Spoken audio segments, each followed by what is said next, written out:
Welcome. I'd like to call to order the regular meeting of the Board of Park Commissioners of Wilmette Park District for Monday, the 8th of June, 2026 at 7:31 p.m.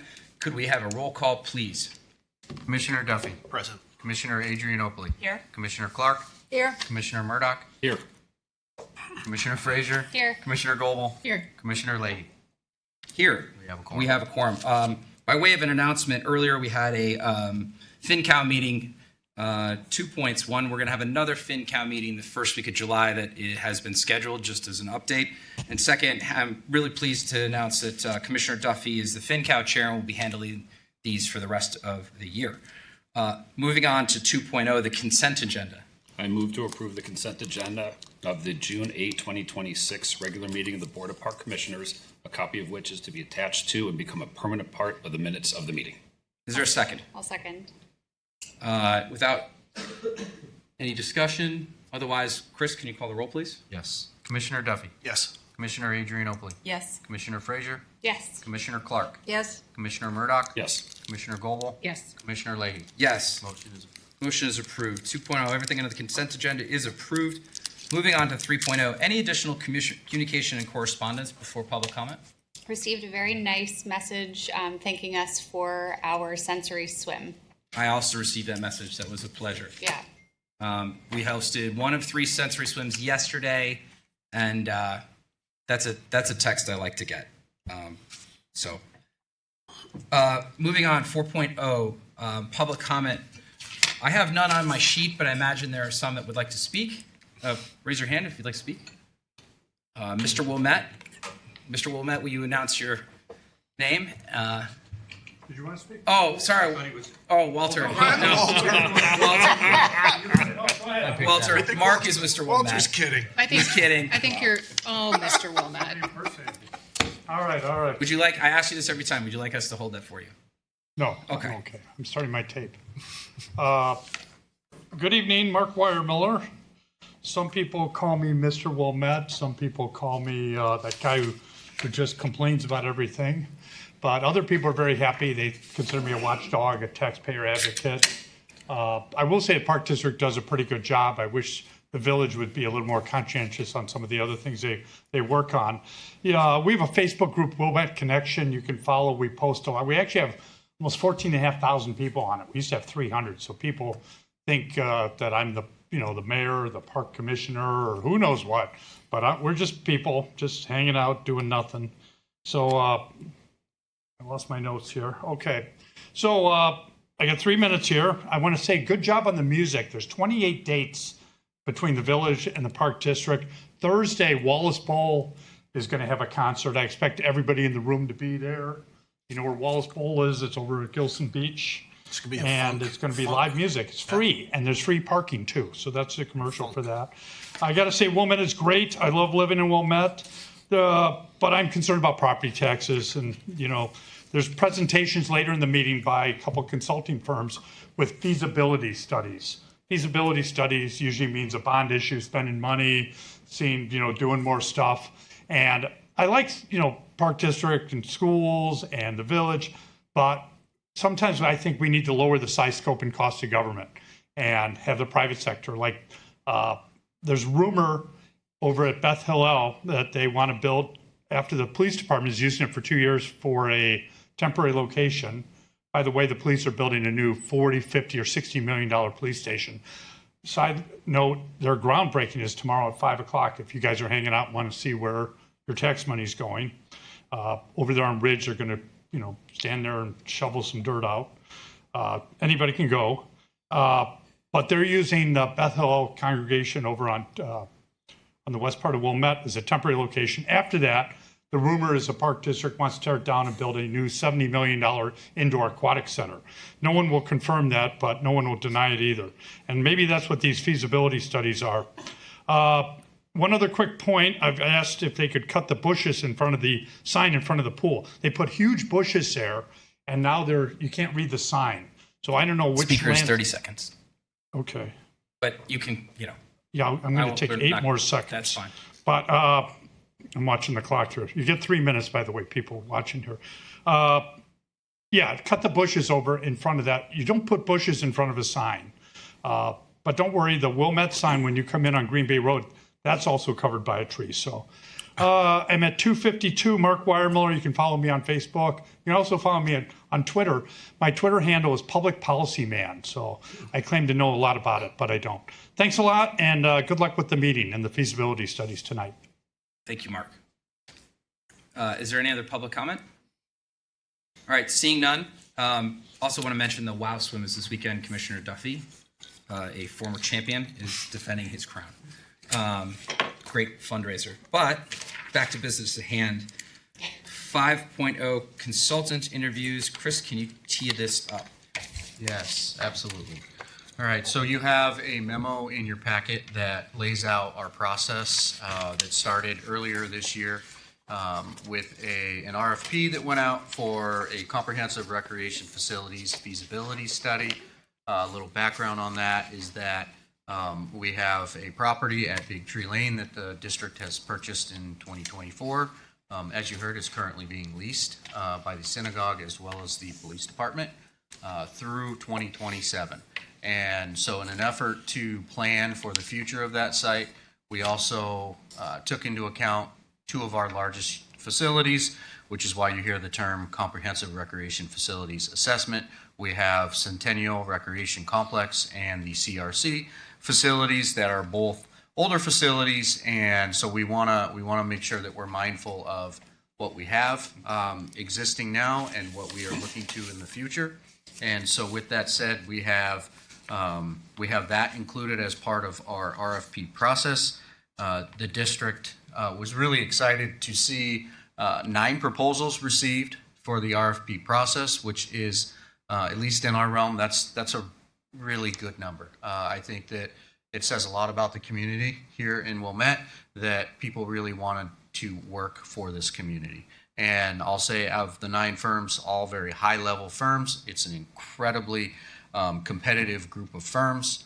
And so we had a review team of 8 professional staff that reviewed the proposals in totality. We actually had a scoring method for the proposals themselves, which the review team went through a very lengthy process to not only review those, but to score them independently over a number of criteria.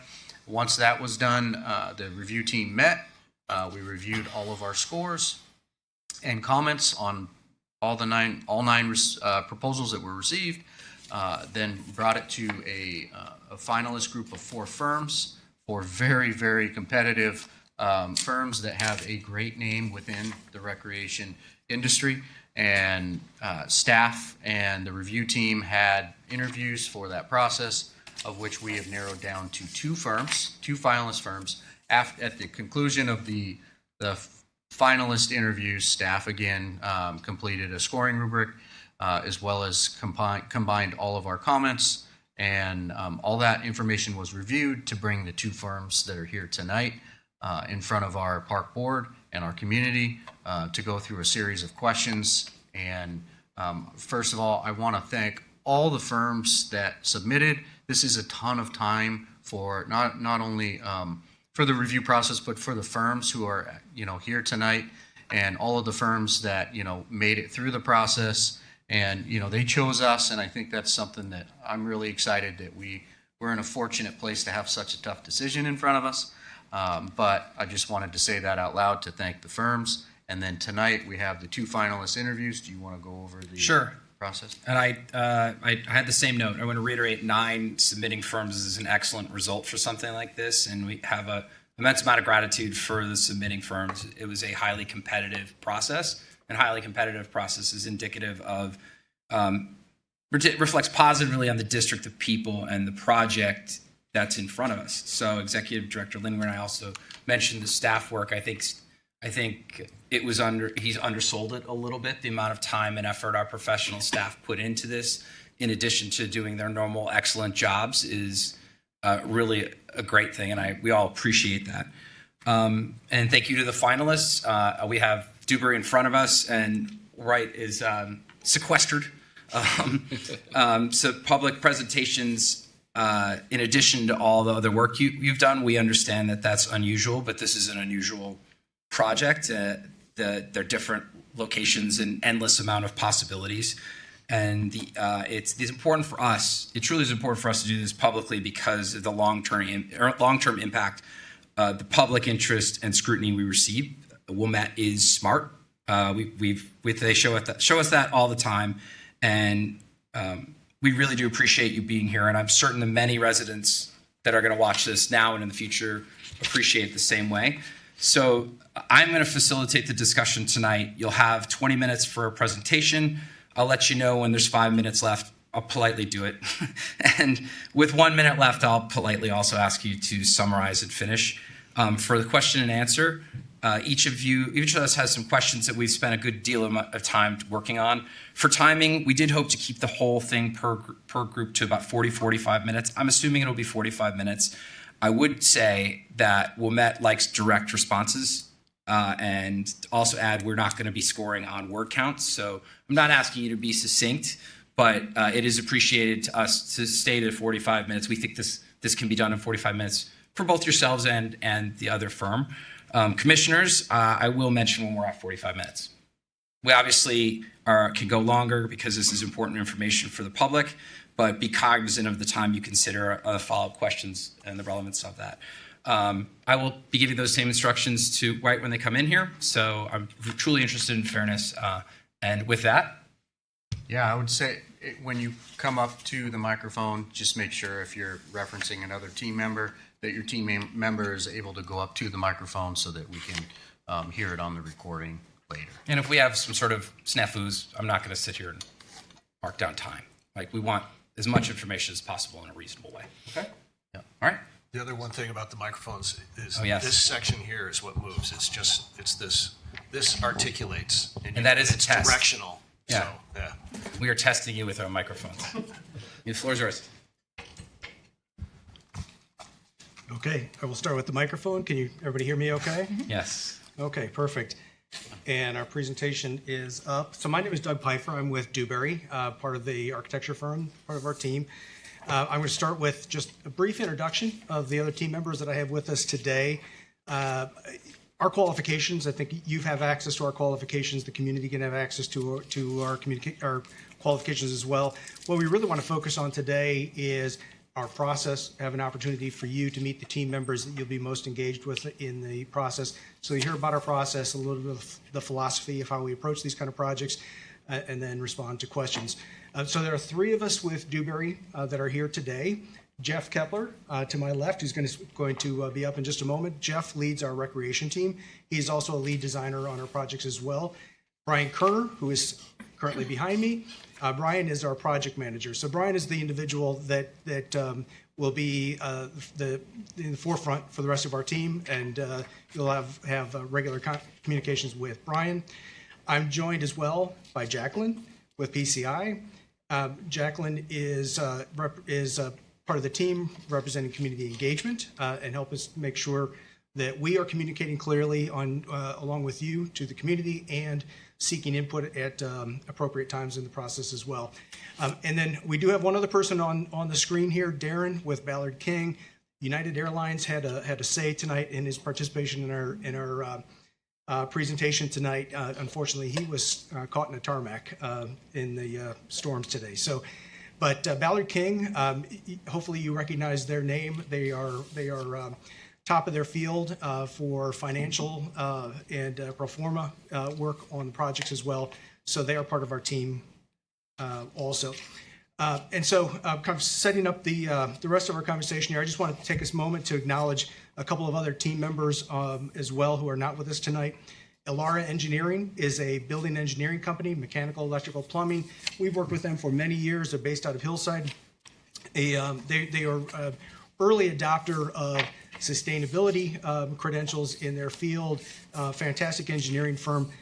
MCC Middleton Construction Consulting, they provide cost estimating for us. Again, we have worked with them for many years also, an independent cost estimator that will work by our side, and we'll talk about their role as we move forward. Also have WTI available to us as well if it's appropriate to take a deeper dive into looking at your aquatics facilities and equipment in the process.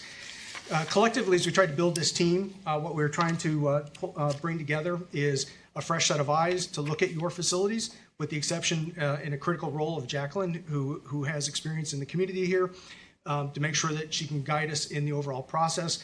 The rest of our team, we're bringing a fresh set of eyes to bring an objective look at your facilities and to help make recommendations and really put information and data in your hands so that you can make informed decisions at the end of the process. You'll hear us talk throughout the next few minutes about this really being a team of equals. We've tried to provide representation from various team partners that will look at different perspectives on this feasibility study and be able to bring those to the table, and we can challenge each other along the way and make sure that we are remaining objective. We're not coming to the process with preconceived ideas on the outcome, and again, to be able to make sure that you're getting the kind of information you need to make informed decisions. So for the rest of the presentation, we want to focus on your project and the process we bring to that. Before I hand this over to Brian, I just want to acknowledge that every project has a set of questions that tend to drive the purpose of that project. We've tried to assemble a team that will answer the 4 questions that at a high level we expect are part of your project. The first is, what does the community expect from the facilities?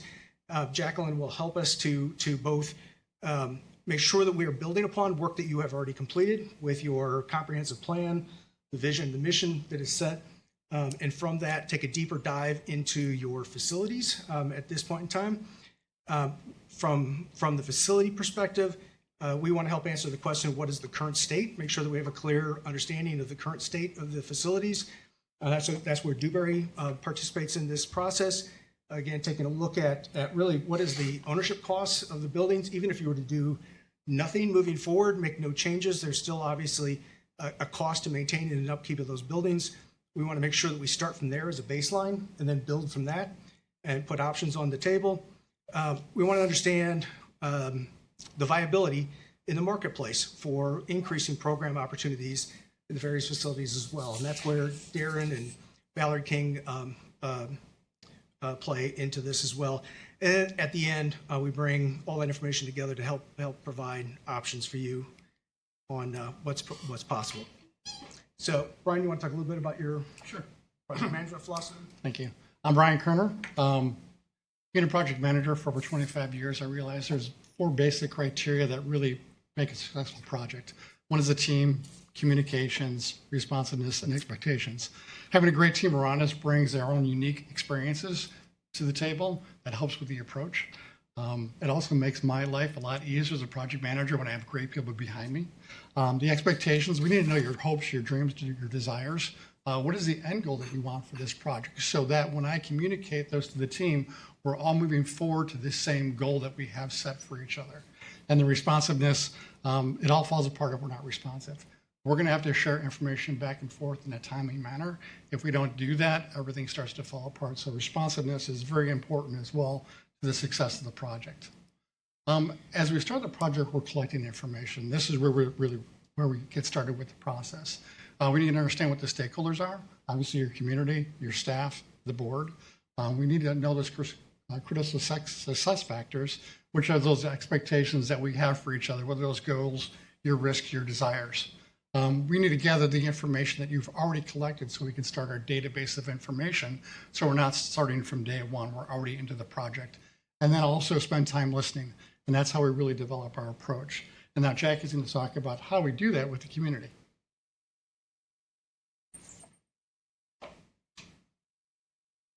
Thank you. I'm delighted to be back here to talk about how we engage your residents. And as you've known from the many opportunities you have provided your residents to give feedback, it all starts with a clear process. Your residents demand, as they should, to know what is being studied, why, what the process is, when they have the opportunity to share their input, and how decisions are made. If any of those things are not present, you end up with rumors and speculation. So starting right off the bat with a clear process is going to be mightily helpful. And the fact that you have chosen to have these feasibility studies done in the open, in front of your board, where your residents can see and hear and see the questions you are asking upon their behalf, says a lot about your commitment to transparency. Now, we've talked a little bit about how you've already had feedback.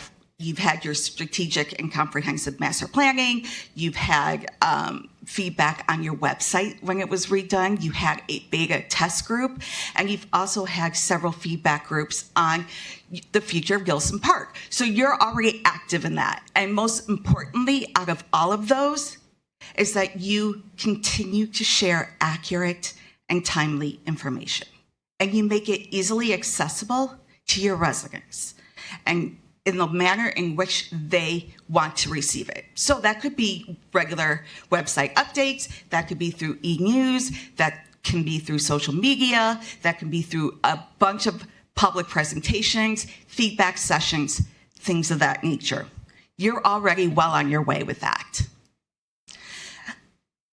PCI will argue that you need to put the community at the center of all your processes. They pay the money to make these projects happen, and they have a right to have a say. So where do we start? We start with the information you already have from the strategic plan and other feedback opportunities. And then we target listen on specific things to confirm values, to confirm priorities of what you've heard when you were doing the strategic planning. We make sure that a full range of stakeholders are involved in those conversations or interviews or pop-up sessions. Your staff, of course, every board member, non-users, users, taxpayers, all these folks, people who are neighbors to these facilities need to be heard as well. So you make sure you include all the stakeholders and then identify the recurring themes, any questions, and most importantly, information gaps. Those things that the residents think they know, but it's not quite totally accurate. You focus on that and you provide the information they need. And then finally, it's important to make sure that your residents' concerns, feedback, their priorities, and most importantly, their values are reflected in these projects. And Dewberry really feels strongly on that as well. And part of PCI's role with them is to make sure that everything that we present reflects your residents. And if you have questions, we can go back and finalize some of those answers, confirm, do a little more digging.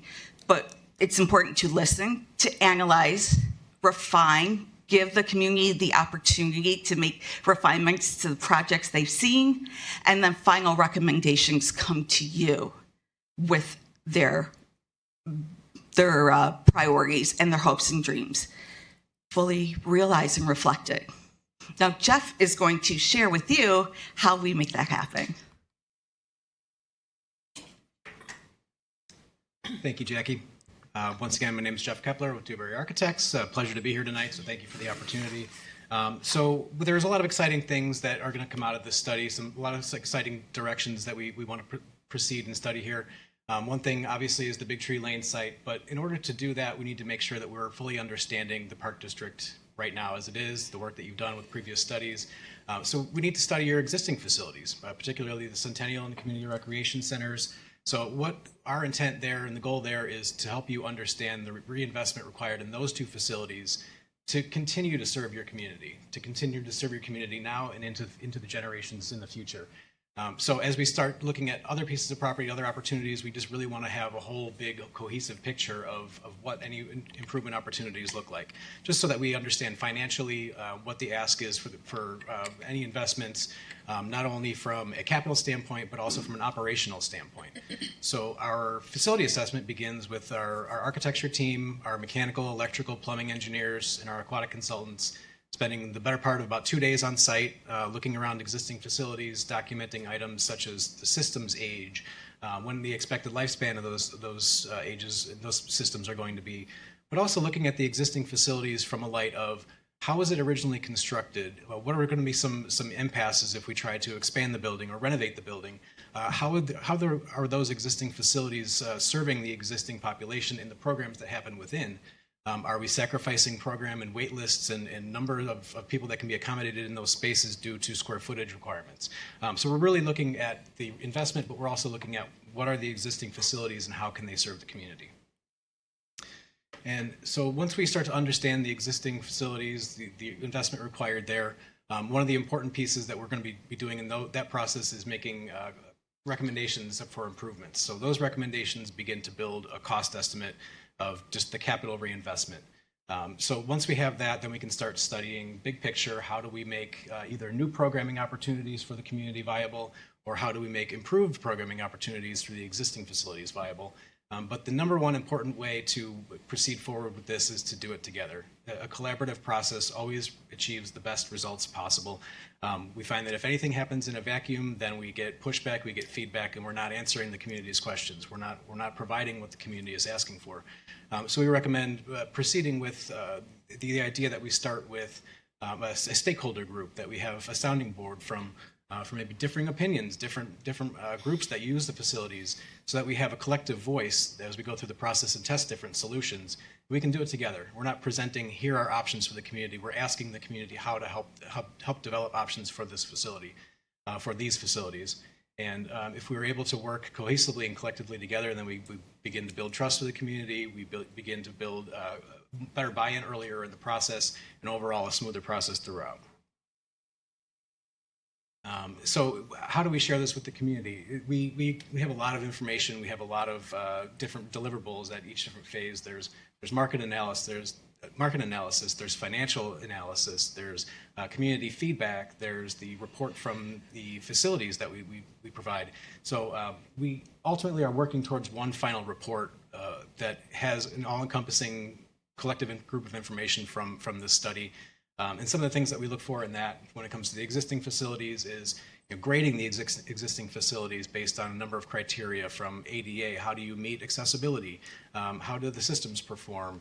How is life safety within those facilities? How is the programming able to accommodate the community from those spaces? And we give them grades, very, very simple and easy. And then we begin to test those facilities against other peer communities, other communities that have similar demographics across the country. And we begin to take a look at how those buildings apply now versus other communities across the country, and so that we can rank and prioritize investment and where to focus efforts. How are we feeling? We're at 5 minutes left. I'm going to get the opportunity to try to speak to Darren's piece right now. Yeah, so and we're I'm just letting you ready know, to wrap up. like, I'm not going to hard stamp, so 5 minutes from here-ish. I appreciate it. All right. So as Doug mentioned, we have Ballard King on our team who couldn't be here tonight, be able to speak to the financial and operational pieces. So in addition to just giving you a price tag of what investments are going to cost in your buildings, we want to know exactly what that means for the Park District. How does that impact your staffing? How does that impact the community? Are we increasing decreasing the amount of time people are waiting for programs? Are we able to open up the programs to more individuals? So really it's the market analysis and the operational studies that begin to tell us people are looking for specific programs within the community, so therefore we should be trying to work those into the offerings list here. Now there will be stakeholders on either side that has very strong voices for different types of programming within this. So we really need to start to balance, who does the Park District want to be? What does your operations want to be? What can you financially support in new structures, rather than just saying, yes, we understand, we hear that there's a loud voice for a certain program, but you want to make sure that you're able to fund those programs, you're able to financially be able to continue to operate successfully after the study is completed or any projects are implemented.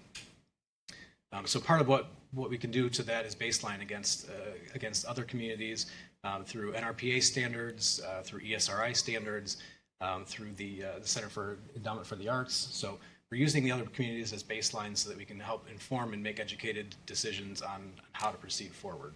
So we're not just saying from hearsay, we're looking at physical trusted data to be able to include this in the study as a baseline. And so with that, I'll give it back to Doug real quick to with the moment we have left, I can wrap You've up. Is pla- that yeah, you okay? got 4 minutes. Okay. 3.5. I don't know. So, you know, what we've talked about so far is really making sure that we are bringing together this team of equals so that all throughout the process, it's sort of a checks and balances, right? We want to make sure that we are we're proposing ideas, proposing options, but then others on the team are able to push back and help you decide, is this feasible in the marketplace to do this? Is it a wise investment to make these kind of changes? Is it going to serve the expectations of the community? And so the team is really looking at the facility side, the economic side, community expectations. And so that's kind of what each of us have tried to speak to tonight. And so bringing all that together in a final conclusion, you know, overall, the way we look at our process, we are trying to make sure that we are providing an evidence-based process, both for you and for the benefit of the community as well. We want to make sure that process is as transparent as it can be. In any public process, there is commentary that will exist in parallel with the project. We want to make sure that there are appropriate times when commentary really becomes input, meaningful input. And as you know, there are moments in a project where that input really can have an impact on the process. And so part of what we want to do is make sure that there's an overall process that is known to you, known to the community as well, and there will be set times where we will be asking for very deliberate input at those moments where we can really act on that. And we want to make sure at the end of the day that the community as a whole sees that their input has been heard in the process as well. And so I'll end with that. I'll leave time here for questions, but that is Right on a bit time. of our philosophy. Right on time, and I appreciate my rude interrupting, but I'm trying to keep things fair. Something about a microphone that makes all of us want to Oh, talk. all just a right, little and bit it's like longer. you 4 minutes, and you start clicking through. Okay, with somewhere my that's why I put it back here. My questions. So again, commissioners, I think we're doing great on time. We would like to go 25 minutes from here at most, so please use that. I think Cecilia, you are the first on there. Yes. The question kind of goes with, I guess I'll have to read it. As you assess the facilities, you will probably identify more needs than we can realistically fund. I mean, that there's probably a lot of different types of issues here, issues there. How will you help the board, the Park District, prioritize the competing facility needs and develop a roadmap that will balance, maintenance issues, deferred maintenance issues, community priorities, operational realities, and the financial constraints that we're under? So we one way that we can do that is to work through a kind of ranking or scoring system on the various findings that we have. We look at architecturally when we approach facilities. We try to make a distinction between capital renewal and capital improvement. Renewal is just if a roof needs to be replaced, there's a timeline in which that probably should happen. All sorts of capital renewal can be extended through ongoing maintenance, and so we try to score the importance of the various things that we find as our process moves forward, and we increase the amount of community engagement that we have. We increase the amount of economic data that we have, input from your staff as well. We can begin to overlay these things, and then you can begin to look at sort of logical sequences. I've yet to be engaged in a project that could accomplish everything that was identified as being needed, but you're trying to prioritize those needs. And a large part of that is just trying to package a kind of logical sequence of events. And as a kind of basic example of this, I have been in facilities that were in desperate need of a roof repair. There was, water infiltrating the building. You certainly don't want to spend money improving the inside of the building until you have repaired the roof. Right? So that's kind of a simple example of that. Well, if this is a good question, it's kind of avoiding predetermined outcomes. And as we witnessed one concern with projects like this we all see is that organizations can unintentionally begin with a preferred solution and then build on the process around it, or in our case, we don't have a preferred solution. How would you structure your work to ensure the assessment, community engagement, and recommendations remain objective and data-driven before any particular solution gains momentum? And you talked about that with the testing. Along those lines, have you ever had a client or stakeholder group enter a process with a preferred outcome? And then how do you keep the study credible and objective, given that being the case? Yeah, I'll maybe speak on Jeff's behalf a little bit here. If you think about the order in which he talked about a few of the pieces, that moment where we are looking at what the possibilities are in the various locations, that happens much later in the process. So at the very beginning, I think we would want to make sure that we understand the priorities, the vision, your philosophy.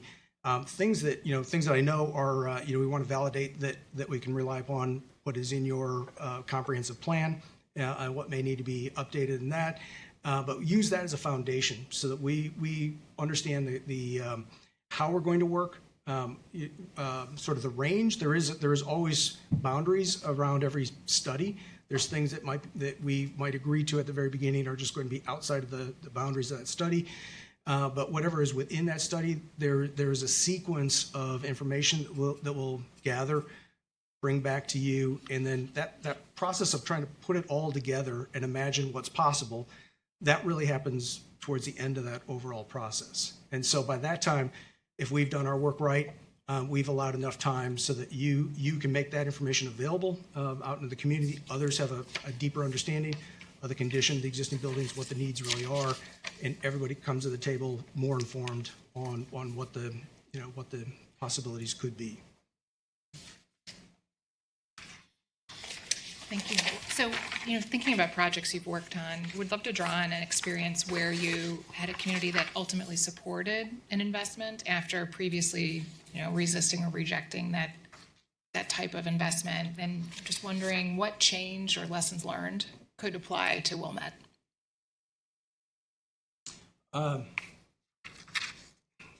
So we were using this example not long ago. We were talking about a project that's active for us right now, and there's an element of a project that was passed by the community through a referendum, and so we stepped into that process, understanding that the community had supported the referendum, that making the assumption that the community supported all aspects of that project. There was a component of that project that we found out as we started was not so certain in the community, the location of a band shell, and so in that we then have taken a number of extra steps to make sure that we are engaging more fully with the community to understand what did we miss originally in our assumptions. But I think the lesson for us in that process was just the fact that we didn't ask enough questions at the beginning about how well the community had really accepted the fullness of what was proposed. And so that's something that we want to make sure that we would do beginning of any project from here on out. That's great, validating the assumptions. Yes, please.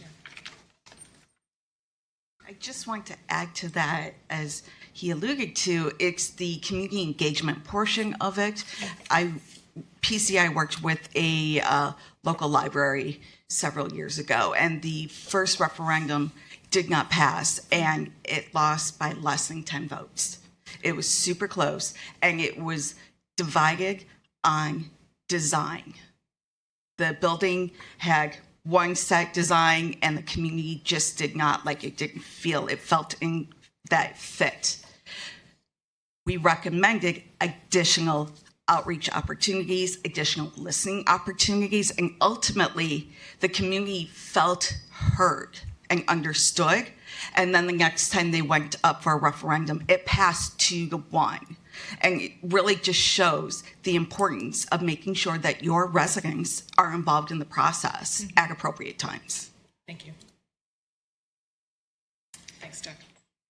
So Brian actually talked a little bit about the key ingredients of success being, I think you said, team, communication, responsiveness, and expectations. And so I'm kind of building off of that question. based on projects of this scale, what are some of the ingredients for success, both on the consultant side and on the client side? So kind of what do we as the clients need to kind of do or prepare in order for this to be successful? And then what are some common mistakes that cause projects to maybe not go as planned? Those are great questions. We spent a lot of time on this. I'm sorry, the second question you asked, what? What are some common mistakes that cause projects like this to not go as planned? Yeah, that's a great question. From our point of view, if you don't have your initial expectations set, the project can get off the rail. And we really have to set those early on. And that goes with any project. We need to understand what those are going to be because we need to have a goal that we have to reach. If we, as a team, are going towards one goal and your expectations are over here, it's not going to align. So I'm trying to be brief with my responses. Oh, you're 16 minutes. We're good. Yeah, but if I just clarify expectations, I think meaning how are we going to work and what kind of information do you need in order to be able to make the decision? Because expectations not meaning what the final outcome will be, because we're all going to this not knowing what the outcome is going to be, right? Yeah. Mine is the why. So staff's spoken with several highly qualified firms. And what differentiates you from these others, and why would you be the best partner to guide Wilmette through what will likely be a highly visible and potentially difficult community conversation? We all tend to stand here and respond to a question like that by trying to highlight something in our credentials. I would point to the culture of our team, our company, and the way we approach projects. It's actually really rare that we would respond to a proposal request like this. Most of our work is done through relationships and referrals. We are not trying to be the largest practice in the area here that specializes in this kind of work, but we try to make sure that we do really good work. We take on the amount of work that allows us to dedicate the time required to get the results that our clients need, and that's the way we practice. And for us, that really matters. We also have the project experience, the credentials that other firms do as well. But I think we like to believe it's just part of the culture that we bring to this as well. Thanks. Community engagement's a very important part of this process, yet it's a relatively minor part of the budget. Can you be as specific as possible about how you will engage the community, how you're going to measure success? And as you know, we often have a fairly small, very vocal group of folks in town. How do we make sure that we're hearing from everybody in town? First, thank you for asking. I think it's important that you realize and recognize the culture and the expectations that your residents have to be involved. It is a fairly small budget for community engagement, so we're going to make the best use of it. We are going to start with the research and the information we already have. With PCI, we have working knowledge with you, which is one of the reasons that we will serve you really well as a team, because we do have some of that information already baked into our work. We will start with your strategic plan. We will start with what we heard through other groups, and then definitely have at least one facilitated discussion group. And you better believe we will be inviting those people who are most vocal, because they want to be heard and they want you to know that they want to be heard. And you have to, as a commissioner on a park board, not only do you have to listen, you have to be seen listening. So we're going to invite them to share their opinions. There'll also be opportunities to do a survey or some kind of feedback on a website or a landing page for this type of process. And we do recommend that you have an email set aside for people to send questions and feedback and thoughts and ideas that they have in the middle of the night or 2 a.m. Oh, I thought this would be really great at the CRC. That way there's something always there for them to respond to and with. And there are opportunities in terms of measuring success. That is going to depend on what we collectively decide at an intake session and a planning session. What does success look like? And you're going to have to fall back on what you've heard from your community as well. What do they think success looks like? You're not going to be able to do any of this without bringing them into the conversation. So again, just following up with that, you did mention that some of the more vocal folks, we're going to Yes. bring them in and we want to hear from them.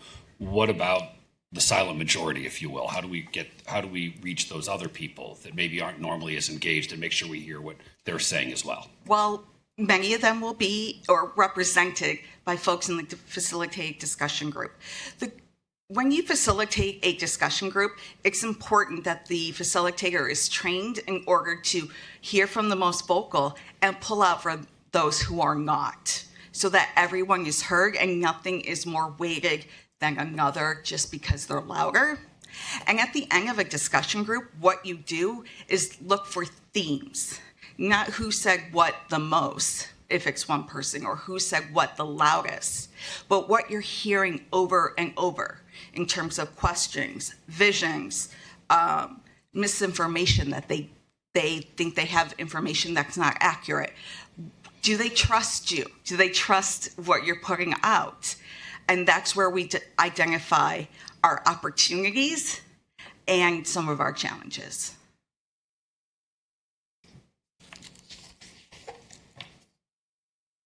Okay, throughout this process, the board will need to evaluate not only capital costs, but also long-term operating costs, maintenance obligations, life cycle replacement costs, staffing impacts, and financial risk. How will your team help us understand the full financial implications of various scenarios so that we can make informed decisions that are sustainable for future boards and taxpayers? So that's kind of a shared responsibility in our team to answer those questions for you. On the facility, the physical side, Jeff and Brian will be leading that effort to look at building systems, building components, and understanding the life cycle cost of the buildings themselves, and the systems that are required to function. And then Darren, Ballard King, our partner, would be looking at the staffing, the operating costs, staffing implications as well. So looking at the overall performance model. So that there's kind of two sides of that we would bring together. And along with it, on the building side as well, there's some of the other partners that I mentioned, LR Engineering. It's kind of a collective process, modeling that picture of the financials for the physical properties. I'll ask a follow-up then. Can you provide an example where your financial analysis led a client to pursue a smaller project, phase improvements differently, or decided not to move forward with a proposed investment?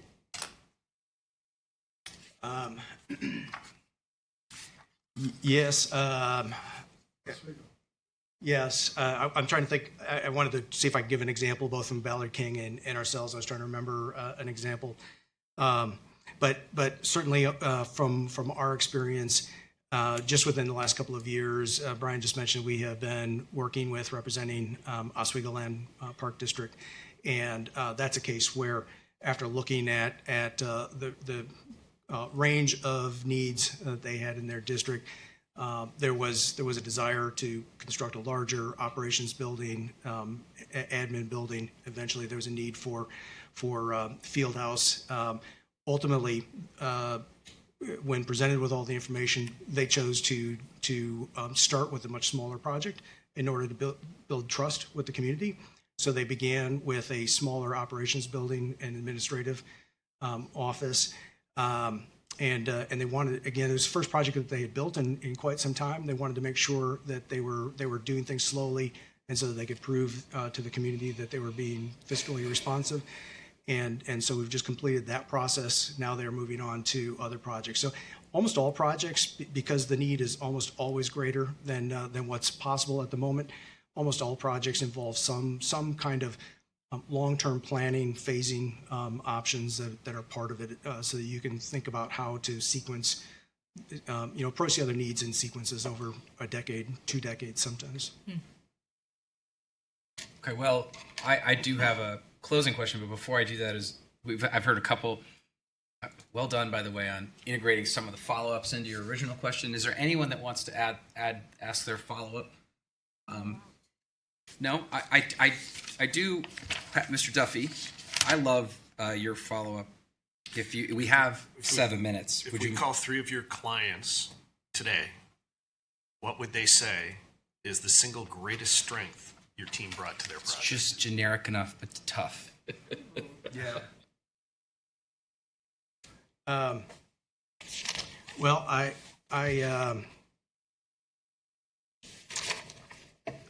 on one, I'm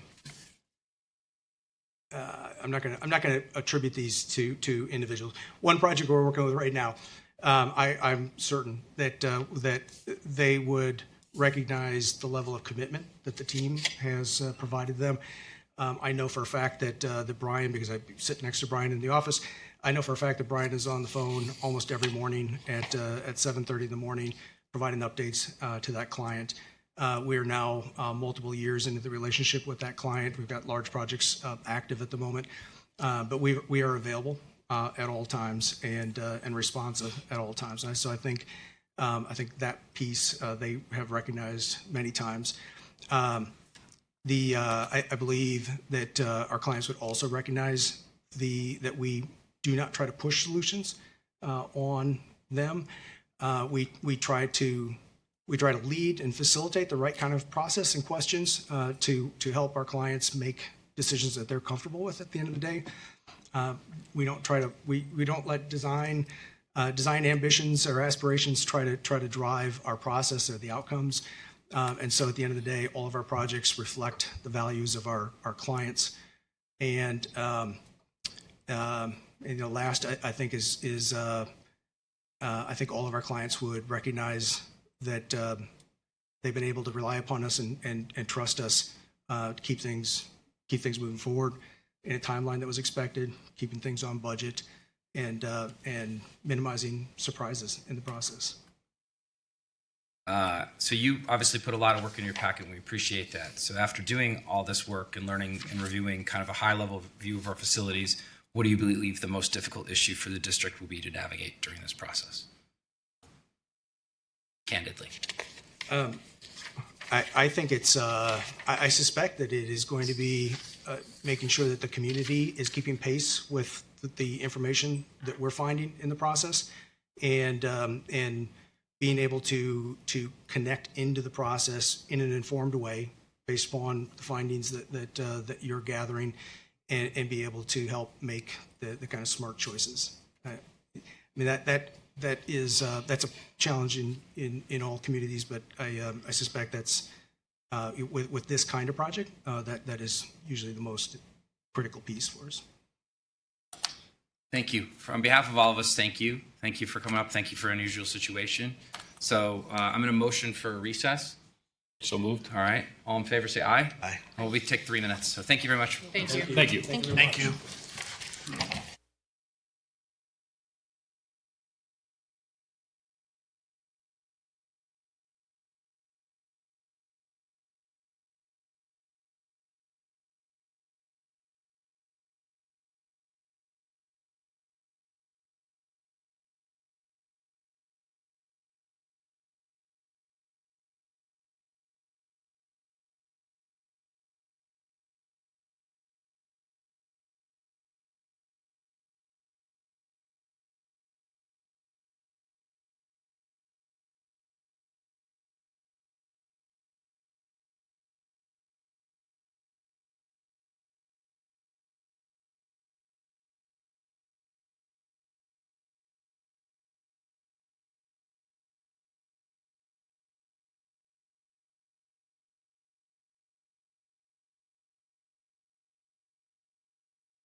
great and powerful Oz. It's an affectionate.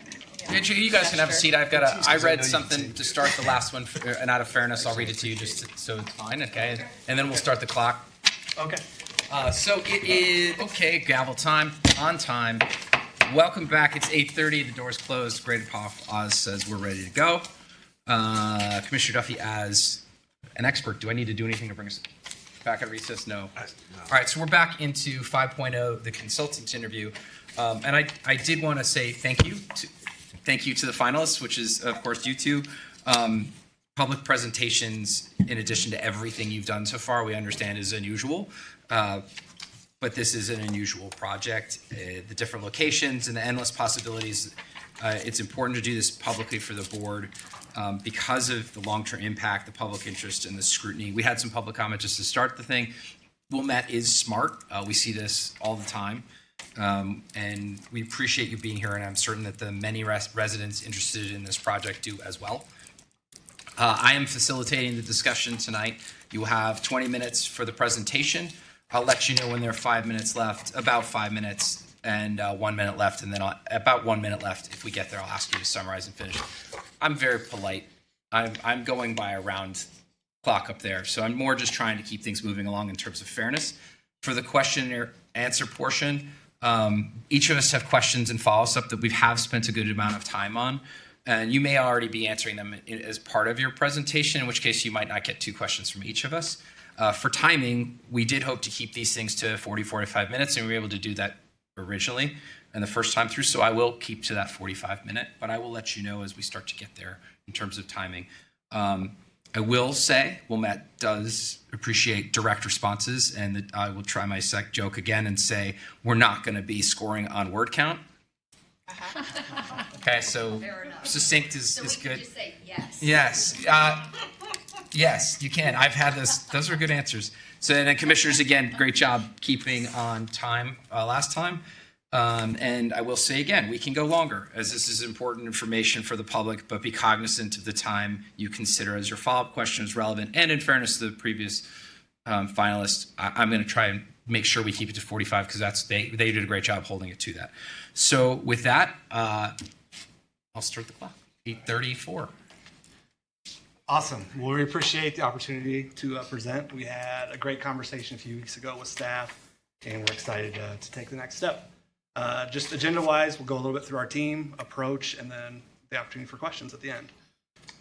So a little bit about our team. My name is Bob Ijams. I'm our Director of Parks and Rec at Wight & Company. I've been with the company about 10 years. I'm a landscape architect, been in the Park and Rec field for almost 25. And then I do have the opportunity to sit on your side of the table for the Oswego Land Park District as a commissioner as well. I'm on my 8th year there. And then I also like to just mention that my wife is a director of rec at the Fox Valley Park District. So I really can't get away from Parks and Rec day in and day out. So, team? Good evening, everyone. My name is Jim Thormeyer. I'm a project manager with Wight & Company. I've been with Wight & Company about 3.5 years now. In my career, I've got about 29 years of combined experience, the last 5 being specific to the Parks and Rec market. Good evening. My name is Anya Schultz. I'm associate principal with Wight & Company. I'm the design architect responsible for dreaming.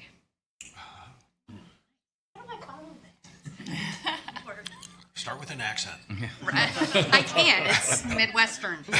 Maybe Texas if I'm tired. My name is Patty King. I am an associate principal and the senior landscape architect at Wight & Company. I've been there a little over 7 years. I have about 32 years in the business. Most of that has been focused on park and recreation. So it's what I love to do. I like to get folks outside to enjoy nature. So that's a little bit about me. Last but not least. Hi, I'm Bobby Nance. I'm president of Recreation Results, which is a consulting company based here in the Chicago area. I've spent 25 years working in parks and recreation here in the state of Illinois. The first 15 years working for park districts here in Illinois, and then the last 10 years with my consulting firm where we work with park and rec groups exclusively across the country.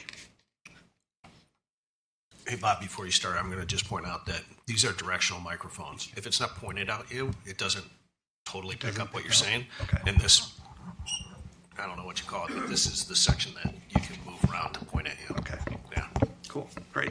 Oh, I can tell now, thank you. So just a little bit about Wight and Company. We've been around for almost 90 years. Our main office is in Darien with an office also in Chicago. But we're a multidisciplinary firm, so we have architecture, landscape architecture, all the engineering components, and then also construction management, which includes cost estimating.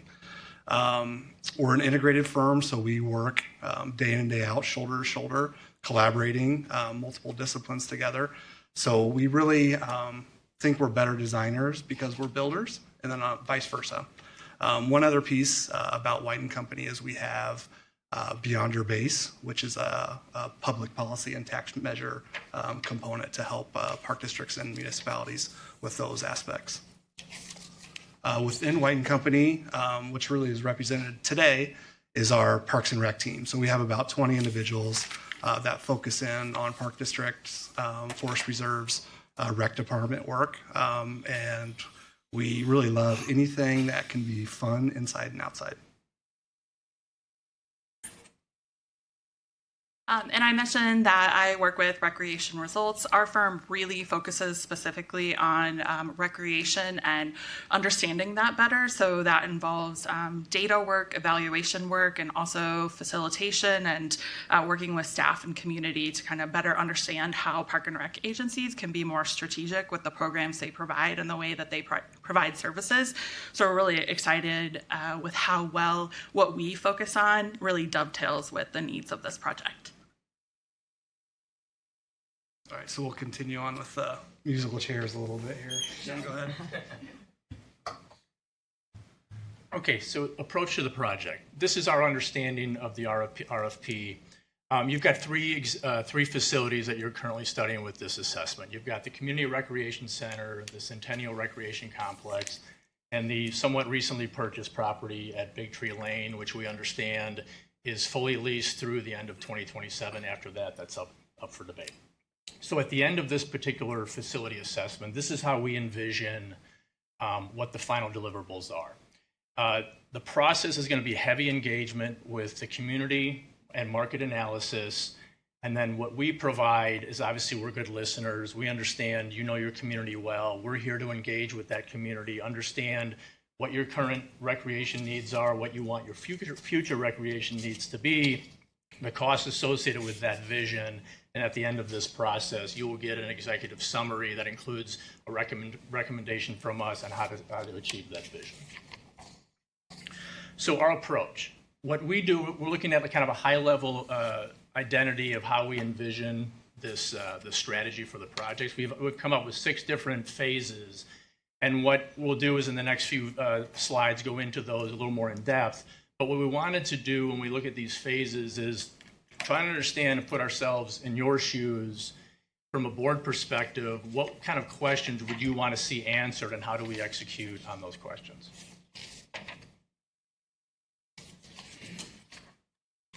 All right, so our first phase would be project understanding. And although there's going to be a lot of fun things we get to do there, one of the most important things is understanding how this project's success will be defined. We're going to do that through a variety of methods, but first and foremost, we're going to do a visioning workshop with you guys.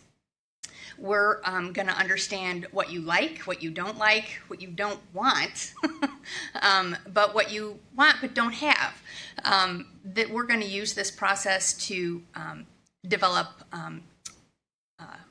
design principles that we'll come back to time and time again. It's going to really help us with a decision-making process for you guys. So when we have to answer tough questions and make tough choices, we're going to fall back to these design principles. We're going to fall back to these goals that you are going to develop for the project themselves. And that's going to help guide us with recommendations and hopefully you with your ultimate decisions. We're also going to get smart about the sites as well, fun data gathering, recreation program stuff. So we're all going to be poking around and visiting sites and taking pictures, but all part of the process.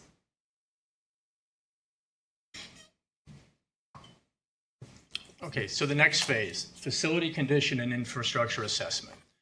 The question we want to see answered, what needs to be fixed and or replaced, and when, and also how much will it cost? So there's two particular action items that we look to address during this particular phase.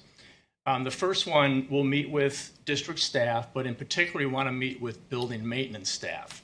They're the eyes and ears of these two particular facilities that you have. They have the best understanding of the systems that we want to study to understand, has there been any deferred maintenance? What is the last time any particular system has been replaced?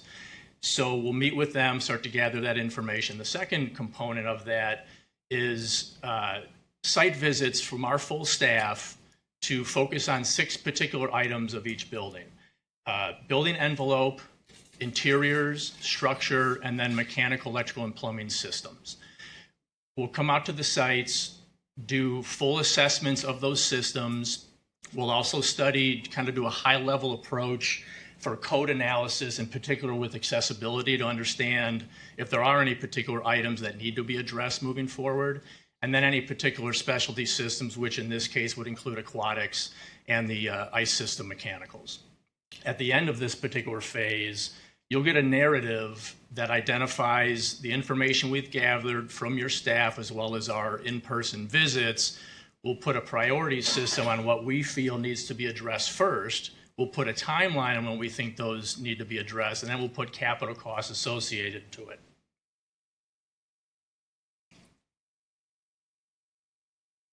So another big question that we believe needs to be answered and is definitely on your mind is just what types of programs and spaces are needed and why. And of course, some of that feedback is going to be collected from conversations with staff and with the conversations with the community as well. But we're also going to be doing a deep analysis just so that we can back that up with data and information about actual current program use and behavior of customers as it's taking place now. One of the first things we'll do is do a deep dive into the data from the recreation software that's used to not only take care of program registrations and kind of understand things from a service provision, but also to better understand how the facilities are being used. We won't only learn from this what types of programs that you're offering, but any trends when it comes to participation, also how sales trends are potentially changing, who's participating in your community, and then by default also who is not. We also will use some of that data to really understand at a high level how your facilities are currently being used. Not only is there someone in the room or not, but be able to understand that by type of amenity in the facility, type of room, type of activity, to really help inform that. I will say one area where I think we stand out is that we know the software that you all use like the back of our hand and have worked with many of your neighbors to do a similar analysis. So have both a good understanding of the data that's available, but also some of the trends in the industry as well here locally. We'll also be looking at other information that's available, including when it comes to looking at the financial performance of program areas that you currently offer, having a workshop with staff to better understand what happens on the back end of programs. It's not just all the customer-facing side and their participation, but also what it takes in order for those programs to actually run. And the idea behind this is to combine some of the information from this analysis, but also take that with the stakeholder and community feedback that we have to start to create some of those gaps, overages, inefficiencies, and also opportunities when it comes to programming. Another question we think is really important. We know how critical community engagement that piece of this project will be. And we think too, beyond just, do you hear from some people specifically? How are you making sure that not only are your current users being heard, but the community at large, and especially how do we make sure that non-users have a voice? And so in order to make that happen, we have put in our proposal a suggested number of community engagement activities that are really designed to be both sort of community-wide, but also small for individual stakeholder groups to make sure that we can target that outreach to the groups that we need to. What was included were things like in-person event attendance or in-person workshops, also community-wide online survey, and then at least 3 stakeholder groups, which could be something if the audience and the information we're trying to gather deems that would be best. It could be something that would be like a typical focus group, but it could also be a conversation at a coffee shop, or it could be more of a facilitated activity with a certain group. But that will allow us to dig in a little bit deeper. We definitely see collaborating with staff on not only figuring out what we need to ask, but who specifically we want to make sure that we hear from and figure out what's the best way to reach those groups so that we can really work together to make sure that even beyond the activities we do, we're getting the word out as far and wide as possible for this project. Beyond that, we'll also be taking a look and refreshing our understanding of the demographics and recreation trends, and as well as doing an analysis of comparable recreation facilities and recreation providers, not only within this community, but also the surrounding area, to kind of better understand the local and somewhat regional view of what's happening with recreation. And then, of course, much like with the other aspects of the project, we'll then make sure to take that information and start to put it into key themes so that we can start to understand what are some of the big picture things that we're hearing and seeing from all of that underlying work.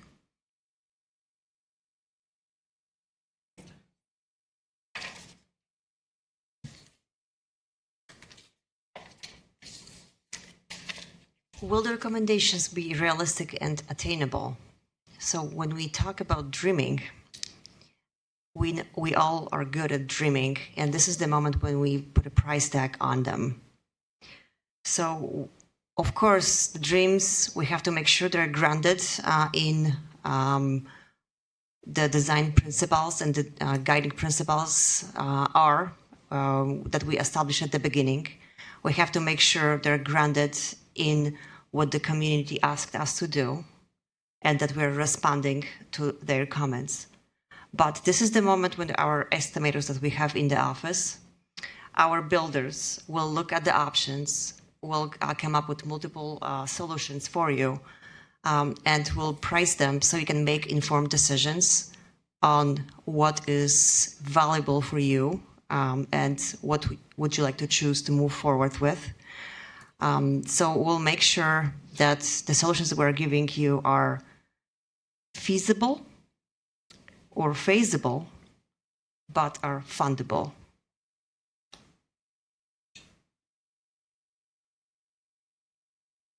All right, what's exciting is really, we have no idea what the outcome is going to be for this project, but the process will reveal the results that give you a clear path moving forward. So that'll include developing, like Anya said, preliminary cost estimates for capital projects, your operating costs, revenue projections, the funding strategies, looking at which particular scenarios may be the most sustainable from an environmental standpoint, along with a financial standpoint, looking at life cycle and benefit analysis. But ultimately, we'll be developing recommendations with you that you can defend, that you can stand behind, and that the public can understand. We'll also develop, through this process, a dashboard that will help you prioritize where you may want to spend your money or allocate your dollars per project or per area within each facility. So really why Wight & Company? We're going to listen. We want to be your long-term partner. We're hoping this is one of many projects in the future. Parks and Recreation, I mean, it really is our business. We do this day in and day out. We love it. We're excited about it. We have a strong in-house team and then partners as well. Transparency is critical. Again, we understand that's something that's important to you. We understand that the solutions need to be attainable, and then we're able to help you with the next steps along the way. So hopefully that was within the time limit. Yeah, Good. Well done. Thank you. Questions? All right. Celia. Okay, I will kind of start that to some extent, my question was answered by your presentation. Actually, I think some of the other questions that we had written down were kind of answered in your presentation, but I'm going to recite it. I'm going to ask it anyway, since they have it, and I'll give you another chance to like kind of speak to restate what you said. And so as you assess our facilities, we expect to identify more needs than we can realistically fund. How will you help the board prioritize competing facility needs and develop a phased roadmap that balances the deferred maintenance with the community priorities, with operational realities, and the financial constraints? So it's, and that's more, it's because you can see like two competing facilities or three, each will have pretty large issues, all three of which are really important. And how do we figure out which is the most important and which to tackle first and which we can put off?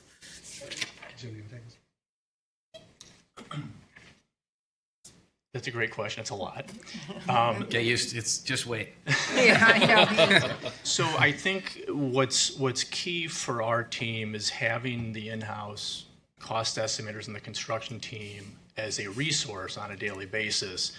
We're able to, on any project that we do, use that resource to understand, for the different systems in a building, what is a reasonable life cycle for a system. For example, a roof system may have a 25-year life cycle.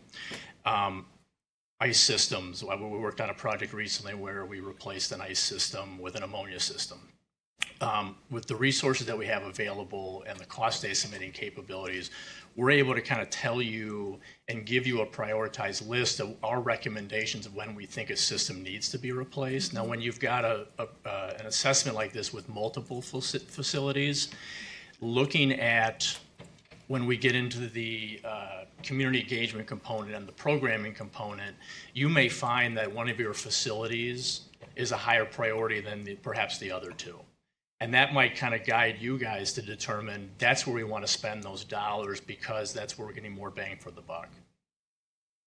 Do you have any examples where your recommendations resulted in a community delaying, scaling back, or reassessing, resequencing a popular project because it was not the right investment at the time?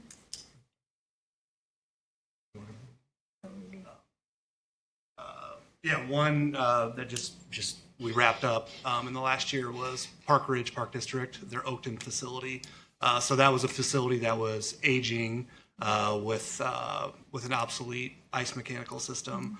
So they understood that that was a high priority to address the ice mechanicals, but they also needed to address other indoor recreation needs that they couldn't fulfill throughout the district. So they embarked on a master planning process to be able to build public support and ultimately go after a referendum to develop additional indoor ice, indoor turf, along with addressing their mechanical system concerns. So we actually, I don't know if you were here for public comment, and it was kind of perfectly timed. And one concern in projects like these is organizations can unintentionally, or perhaps rumors can be in the community, that they're beginning with a preferred solution and then the process is being built around it. Obviously, that's not what is not happening here. How do you structure your work to ensure the assessment, community engagement, and recommendations remain objective and data-driven before any particular solution gains momentum? Who wants that one? I'll throw another one in there. Have you ever had a client or stakeholder group enter a process with a preferred outcome? And how do you keep the study credible and objective?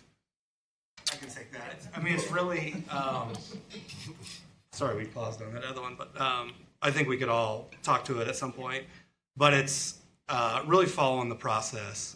We need to get smarter about your facilities and your systems first. That's going to help us inform how the community engagement goes down, how those questions are going to be answered, and the information that needs to be pulled from the community. And we're going to have, between that data, the information from the community engagement, it's going to almost be like a dashboard in an airplane, right? There's multiple gauges. So we're looking at all those before we're starting to make decisions or recommendations on what the program should be or what the facility should be. So having some discipline to really just pause, take that information in, evaluate with staff, with the board to set up the next steps. That's great, thank you. You know, thinking about communities you've worked with, tell us about a project where the community ultimately supported the significant investment after previously rejecting others or similar proposals. Just be interested in understanding what changed or lessons were learned and how that might apply here. I need the Jeopardy music, yeah.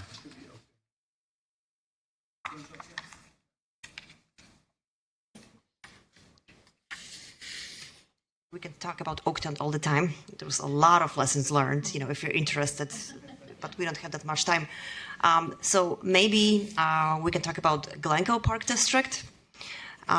It was their beloved couple of projects. We worked with them for a long time, and you know, we did the addition to their ice recreation center facility, Weinberg Center, but also recently we worked on the beach. And the beach is the beloved beach, and nothing is to be changed at the beach. And doesn't matter if the things are, you know, in the state that they need to be really repaired, but nothing to be changed at the beach. So that was very challenging for us, you know, and really architects' dreams on the side, nothing. Nothing, correct? You just have to put your dreams on the side if you have any. You listen. And I can't even tell you how many community engagements we had, how many community surveys we had, and how many questions we asked. And that was a process that was humbling for us, lessons learned for us on multiple levels. We ended up with a solution that's not only fixed the issues, but improved, I think, the overall beach and made it more usable. And I'm saying this knowing that this is about to start construction. So, right? But, great, thank yes. you. Based on your experience with projects of this scale, can you talk a little bit about what are some common mistakes that cause projects like this to fall short of expectations? And can you also talk a little about what are the keys to success from both the client and consultant side?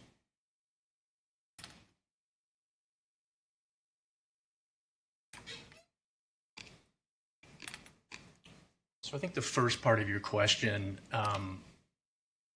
you've got a smart community. You've got an engaged community. You've got you've got a recreation area that's highly regarded. If we came in with a preconceived notion of what the solution should be, your community will see through it. You're investing money in this study. You're investing time. You're asking the community to be engaged. The data that we gather, whether it's through community engagement, market analysis, talking with staff, it's very easy to come in. If I would say I would be upset with staff if they had a preconceived idea of what they want to see happen. Because then it feels like we're pawns in this. We're very good at what we do. You're very good at what you do. You know your community best. We're trying to engage with your community, to be advocates for your community as well as your staff and your board. And I think as long as you give some transparency to that process and let the data lead you where it goes, our recommendations have to be based on that data. If our recommendations are based on something that's given to us in advance, people will see through it and you'll have probably more of an uproar, especially when you start to assign costs to it. All right, it's my turn. And my question is more of a why. So staff has spoken with several highly qualified firms. What specifically differentiates your team from the others, and why are you the best partner to guide Wilmette through what will likely be a highly visible and potentially difficult community conversation? Why you? I'll start out with that one. One thing that I'm proud of is this is a team effort. I know where my smarts end and the rest of the team's smarts begin. So it'll be a fully team effort, leveraging everyone's expertise. That's something that makes us really unique, I think. Our investment and understanding in park districts, that's something that we really take pride in. We love having park districts as partners, understanding the business, understanding the why. I don't know if anyone else wants to piggyback on that. Yeah. I'm concerned about are you good? Yeah, we're okay. good. Yeah. Okay, I'm concerned about community engagement, and I thought you did a great job of addressing my question concerns in your initial presentation.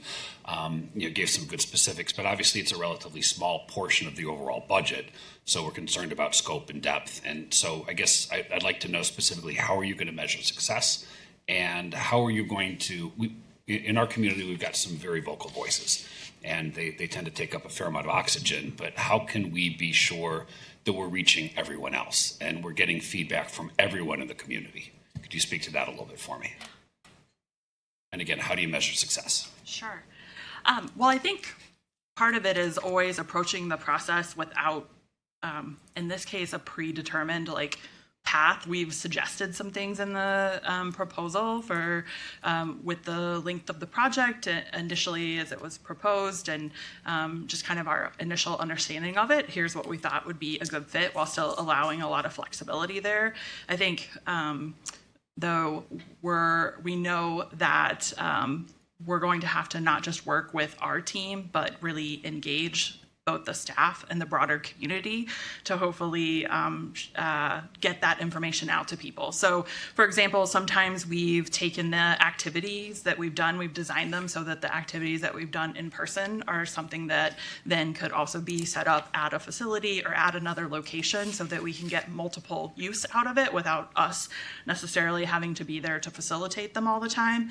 I think it's hard to give a definite measure for success. I think ultimately, if we as a team and the staff, anyone involved with this, have a level of confidence that we feel like we have heard from people and we feel confident enough in the decision, we'll never know with absolute certainty. And as much as we want to say that we've heard from everyone in the community, I mean, the reality is there will be a few people that are missed. Our job is to try and minimize that as much as possible. I do think that there's opportunities too to think really critically about who we want to make sure that we specifically target, and then try as much as we can along the way to measure who we're hearing from, so that way if we need additional outreach, whether that's working with staff to make that happen, whether that's working with using contacts through other organizations like the library or religious organizations or whoever is going to be the group that can reach those groups that we might not have been successful. We're willing to take that extra step, go that extra mile in that way to make sure that we're hearing from people.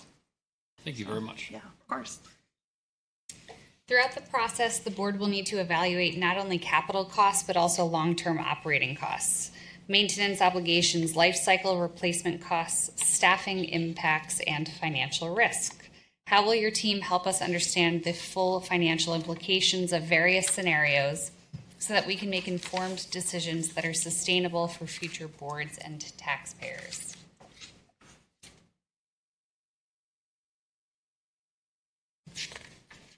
Okay, I memorized your entire question. It's very chunky. Thank you.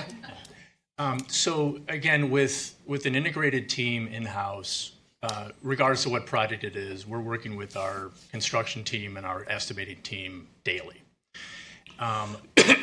Working with your building maintenance staff to understand any deferred maintenance components for the three buildings in particular. Part of the beauty of what we can do is identify not even necessarily the programming component of the recreation But just the facility component, you may come out of this assessment and say, based on our recommendation and based on our funding strategies, we might be solely focused on replacement costs. And that might be a hard pill to swallow. But again, we don't really have any skin in the game in this. All we can do is say, this is what the data's told us. And based on what we understand to be typical life cycle costs for the different systems, if from the community engagement, you have, let's say, for example, with your aquatics, if coming out of community engagement, it becomes a high priority, but your systems are, running near the end of their normal life, you may find out from a funding perspective that we're not going to do anything with that. We're not going to increase it. We're not going to add perhaps indoor aquatics somewhere else, but we need to address this because it's a community need. That's that hard pill to swallow where it's just, we can tell you how much life you have left in it and how that translates to any new or perhaps other light renovation components that come out of the assessment data. Thank you. I think too, just to tag on to that, we've mentioned the team approach that we would take. So this doesn't necessarily fall under any one person's here responsibility. It really is a collaborative effort.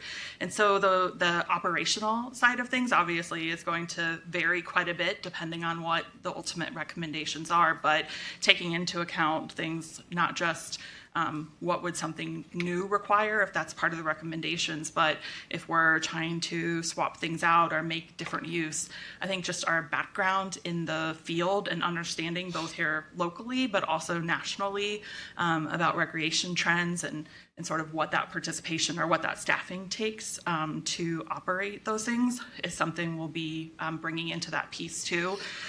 There's also opportunities that if we're trying to solve some of the programming challenges that maybe don't happen from a facility that is yours, maybe it's through a partnership or something like that, those also take operational staff to oversee. It can be easy to think that if we partner with someone or contract something out that, oh, we're handing it off, or that's a really easy thing to manage. Sometimes those relationships can require a lot of our operational work too. So kind of with our background in the industry, but also knowledge of how these, I think, unique ways of solving these programming challenges have been done from across the nation, we're able to pull from that so that we can be creative there as well.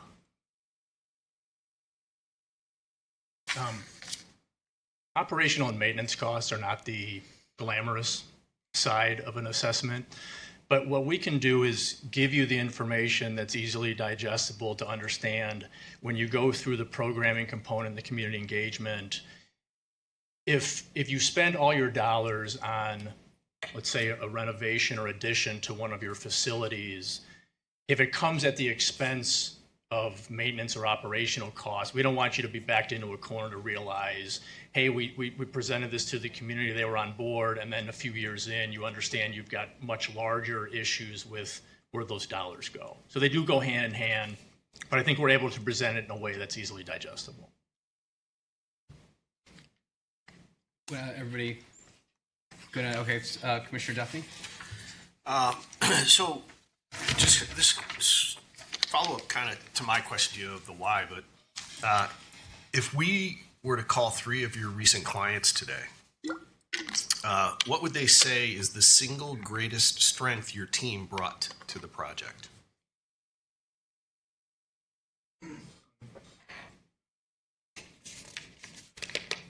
It will be the vision.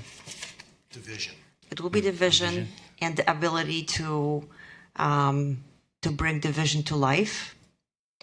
And again, we keep repeating the same thing, but because we do have the team that estimates the vision back in the house, we're not faced by the cost. We can deal with that with you. We can tell you how much your dreams cost, where to start, what's next, and how to phase it, and just give you the full picture and show you the path to it. And we do have tools where you can just pick and choose a little bit. This is not long enough to show you, but we were showing this tool where you can just like slide the slider and say, hey, this is my cap. What can I get, at this cap? and you can just click and pick and say which sites. I know we keep talking about the maintenance, but I am here to. This is my moment, right? Yes. So I'm just going to talk That's about fine. the dreams here, because we are pushing for the dreams, and I think we've seen this happen so many times, and there is just there is more criteria for evaluating than just cost. This is your mission. This is your vision. I'm just also going to keep repeating your guiding principles, the top 3 most important things that you define as the project success. And whatever they are, is this, being transparent with the community, or giving community what community is asking for, or being financially responsible, or, all those things, whatever they are factors in deciding what you should do. And the cost is one of the components. There's some non-negotiables, there's some negotiables, there's some that are on the wish list, and there's some stuff that you must have. You called us here for a reason, and I choose to believe this is not just to fix your mechanical system. Division. Great. So I get the closing question, but I thank you so much for all the work you put in. It's not lost on us. This is hours and hours of your time, and obviously it's unusual to be here to present, but it really matters to us in this community. So after doing all of this work and reviewing a little bit high level from the facilities, what do you believe the most difficult issue for the Wilmette Park District is to navigate this process? Anyone? Yeah.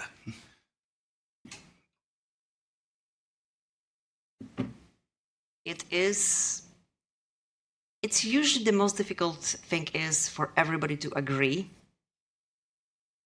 on the vision and on the dream.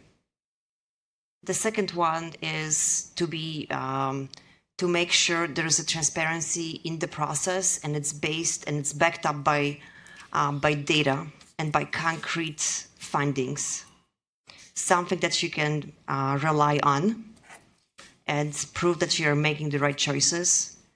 The budget is always there. It's always there, right? It's not the most difficult thing, it's just the factor and the thing in it.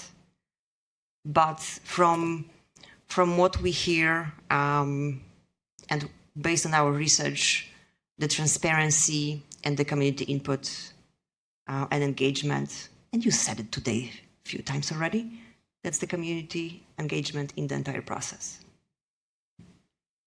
Right, thank you very much. With that, I'm gonna motion for a recess, and we're gonna take 3 or 4 minutes. Is there a second? All right, all in favor, say aye. Aye. All right, we are in recess. Thank you.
Where's our?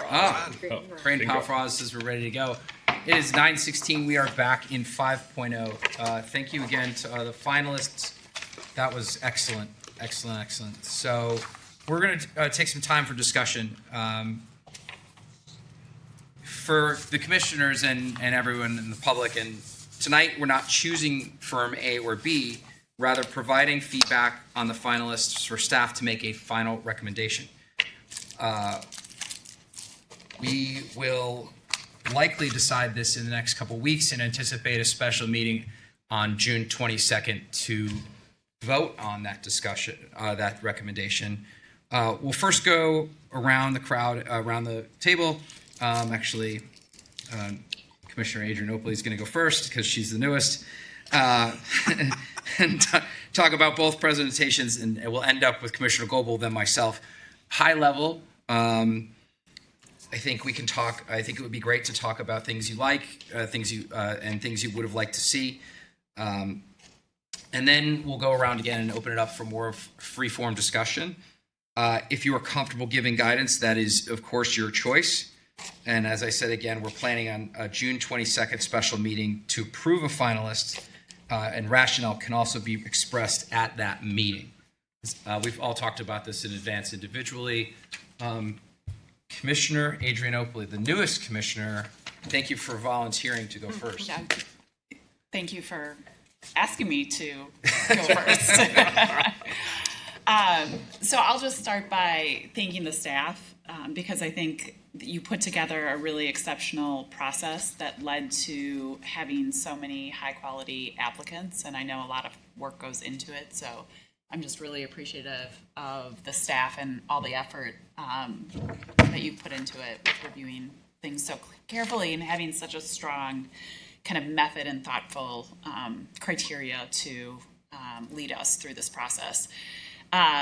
I think it's clear that both firms are highly qualified. I was very impressed with the proposals, and I think both would bring a lot to the table.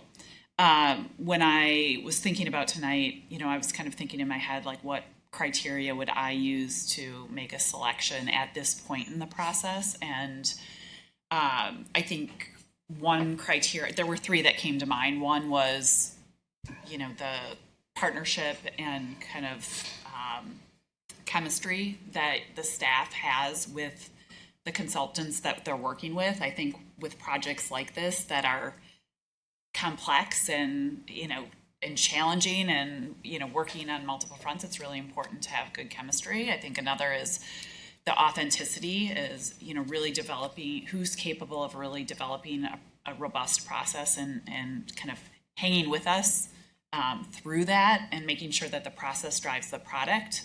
And it's not predetermined, which I think we talked a lot about tonight. And then the third was accountability. It's a big project. It's easy to get off track. Who do you feel confident in making sure that they're going to stay with us through this process and help keep us on track? So with those three in mind, my kind of takeaways from both of our presentations tonight, there were three things I wrote down about each of them that I liked. One, and I'll go through Dewberry first. I really appreciated the comment that was made about minimizing surprises and the availability of staff. Two, I think they really emphasized and demonstrated through examples their evidence-based process. In the end of this, ultimately providing us with multiple concepts to consider and really letting the data and evidence drive that process. And three, is making sure that the decision-making process leads us to something that's financially feasible. With Wight, I really appreciated the full service model with the integrated team. Very hands-on. It seemed like the team really kind of connects and understands and builds off of each other, and I liked that. Two, there seemed to be a real love of the parks. It came across as very enthusiastic about this work. Three is the community engagement process really seemed robust, but yet flexible, and, understanding the need to be adaptable. And I think just overall, just authentic. I like the idea of like the dreaming. So those were the things that stood out about both proposals to me. You want me to- I'm willing to go next. Sure. If you do that. I as one is to echo Julie and the really appreciation of the staff and all the work they put in.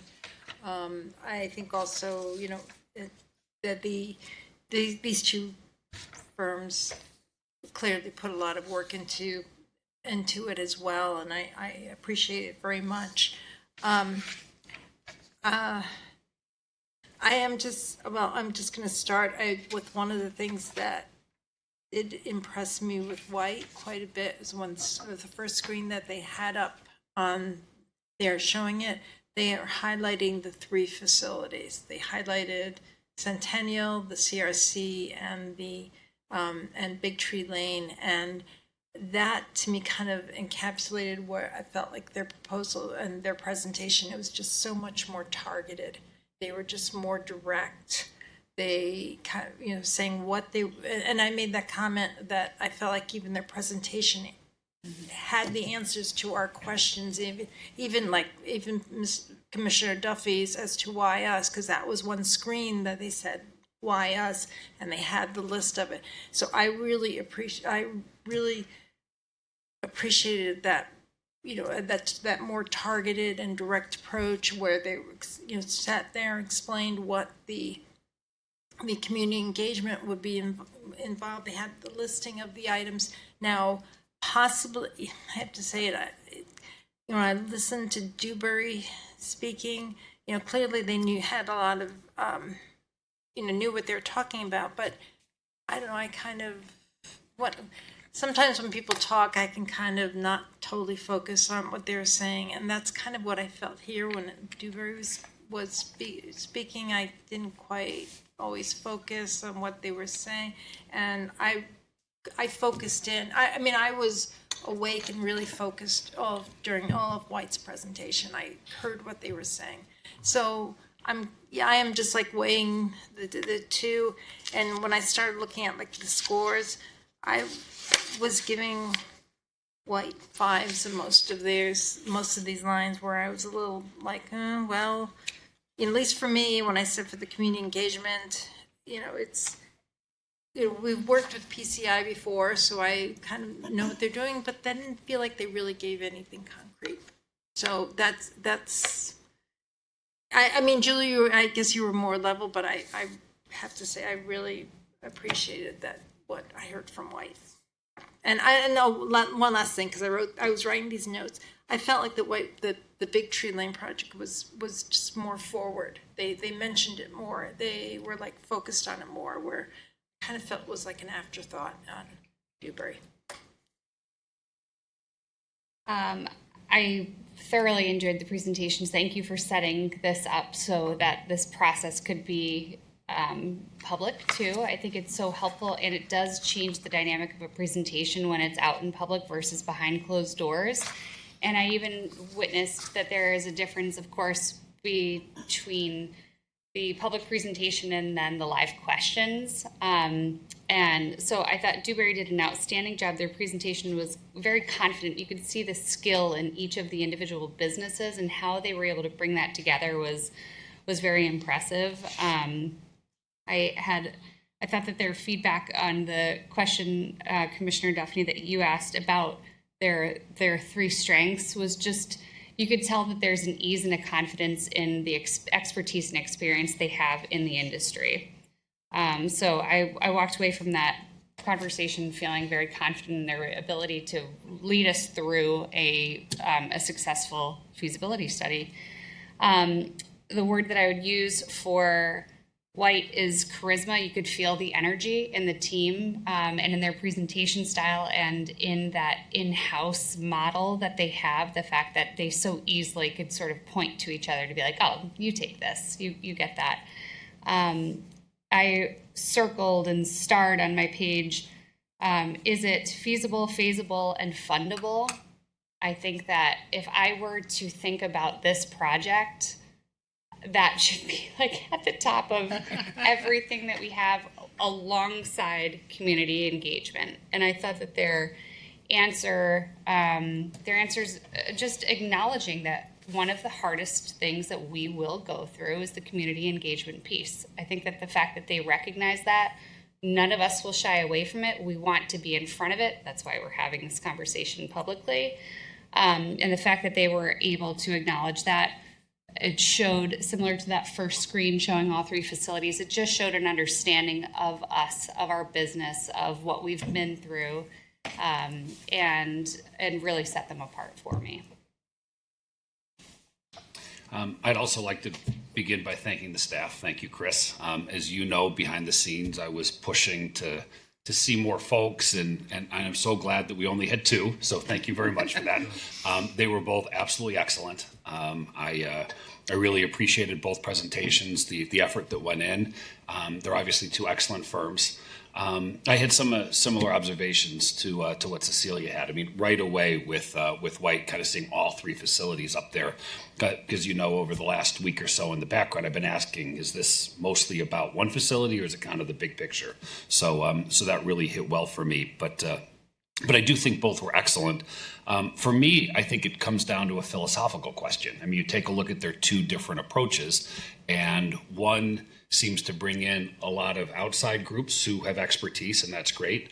The other tries to do more in-house. And so I think we need to decide which is going to be better for us. I think that Dewberry did a great job answering the questions. They were very well ready to go with Wight. We heard a little bit of the Jeopardy thing for a minute or 2 as they're kind of figure out who's going to kind of step up. But then there were some great answers as well.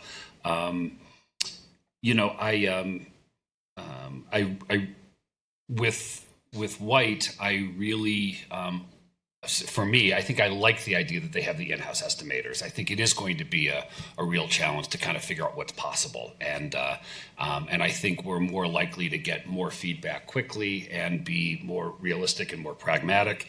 I am going to write that down and keep referring to it: feasible, feasible, and fundable. That was great. And the community engagement piece, I was expecting that Dewberry was going to be way out in front, just because PCI knows us, and so because they do know us, I certainly give the benefit of the doubt. The one thing that I was really concerned about was, how do we reach the entire community? And what I heard said, and please correct me if I'm wrong, was sort of the assumption is, well, there will be people in the room with us, and we'll make sure that we get to hear from everybody in the room. I want to know how we get the people in the room. And I really felt like Wight did a much better job of talking about how we get those other people. They mentioned reaching out to the library and other places. And, for me with this, as I look, I've always thought, and I mentioned it during the meetings, that we have a very vocal group of folks in town. There's no question about it. Going back to when we first started Gilson, we've always seen that. But how are we going to get feedback from the entirety of the community? And I think I really left with the impression that Wight's probably going to be more successful at that. So I think that was meaningful for me. So without reiterating too much what other board members have said, I do recognize that Chris, Lindsay, Dave, Jason, Sheila, I'm sure everybody has spent a lot of time on this. And so I thank you. Where I'm coming from on this is who there are really 2 things for me was, who's going to do the best job reaching out to the community, because that's where that has to drive what we end up doing. Where are we focusing our dollars as we move forward here? What facilities need the most attention? Do we have to have another facility, or do we not have to have another facility? Let the public tell us what's happening. And then the second part that I thought both firms addressed, maybe one a little better than the other, was analyzing what we're offering, not just as far as what trends and what people want, but what is financially the best offerings that we have, and how can we take advantage of that, and then what do we have to add that can supplement that so that we can grow our programming. So I thought both of them addressed it. I thought one was stronger than the other in verbalizing that to us, maybe. And so I'm a little torn which way I lean on this, but I don't think we can go wrong with either choice. I'll add just a couple comments because it's been covered so well already. I think we appreciate the process and the way that it's been done, first of all, internally, and then the opportunity to see these and to hear the responses as they think on their feet and, recognize that this is being broadcast and recorded. I think all of that brings the transparency we want in this process. There isn't an outcome that we think will happen, but with 3 facilities along a continuum, there's an opportunity to do something really interesting and to learn from what could be done here. As I think about tonight's presentations, and I did try to separate what I read in their proposals and written information that was shared with us from what they shared here, it was clear that they bring a great deal of expertise. I appreciated the overview for Dewberry of the process, how they would consider communications. I do think PCI knows us, and they have referenced some of the research that we've done before because it is significant and worth drawing on. They also talked about how they might assess and test their theory once they come up with a solution as a team. They also talked about the cross-functional or groups that they would bring together. And I think about when you have a primary leader or a prime for this, and then you have some subs or some subcontractors, it could become a great deal of coordination. When I think about that, I compare with Wight, who clearly had made a point to demonstrate and to speak to several times their internal team, which I think is, first of all, a good approach. It also, reflects that they recognize that the other finalist had a multiple team approach. So I did find also that Wight was very specific about several of their examples. One of the questions that I asked both groups was, tell us about a situation in which you were able to perhaps overcome a perspective that had been maybe resistant. And I thought they did that very well. They mentioned both Park Ridge and Glencoe, which I think are really good analogs for Wilmette. I also liked the market assessment and specific details they gave around analytics, understanding our systems and how to analyze what the usage looks like, and not just thinking about the initial plan, but the ongoing maintenance as well as the programming. So I leaned a little bit more toward the latter presentation of Wight, but I don't see either consultant being one that couldn't make an excellent outcome for us. And I wish you a lot of luck with your recommendation. Okay. I was a little tricky because I was facilitating, and I got caught on moments, and what I tried to keep 2 things in the back of my mind was, one is we've done it, and no one's seen this, the staff knows this, we've been methodical, like process oriented, detailed, really focused. And 2, Wilmette fit. And I didn't just say that was community engagement, which has always been incredibly important in my mind, and I certainly felt like the Dewberry having PCI there, who we've worked with before, was a help. They know us. I have in my notes, as I was trying to watch the time, PCI with an arrow with evidence base. I also mentioned test with full input, and I was reminded of how all the arrows kind of go together. That's just, and then with Wight, I did have a vertical line, and obviously that was a function of how they presented, and they truly are an integrated team. Everyone knows I love hearing about the mission, and our mission is very important. We're otherwise, why do we exist? We're not just some bureaucracy. There's a mission component to what we do, and I appreciated hearing that from Wight. I did appreciate the Glencoe example. I have to be frank. What I need to do is watch Wight first, then Dewberry, because I wonder if I was sitting here. Of course, I made that little Jeopardy moment joke, and I'm not sure how funny that would have been had Wight gone first and Dewberry just had answers ready to roll. I mean, they were hugely professional, and you're right, it is a philosophical difference versus the integrated model and more of a, I didn't sense that they were fully not integrated and these weren't just puzzle pieces together, but Wight presented itself as true to its own mission, right? We love parks, we're an integrated model. This is what we're good at in terms of sitting next to the cost estimator or telling you if what if Centennial or CRC is really the focus of what we're about to do, and hearing that from them was helpful.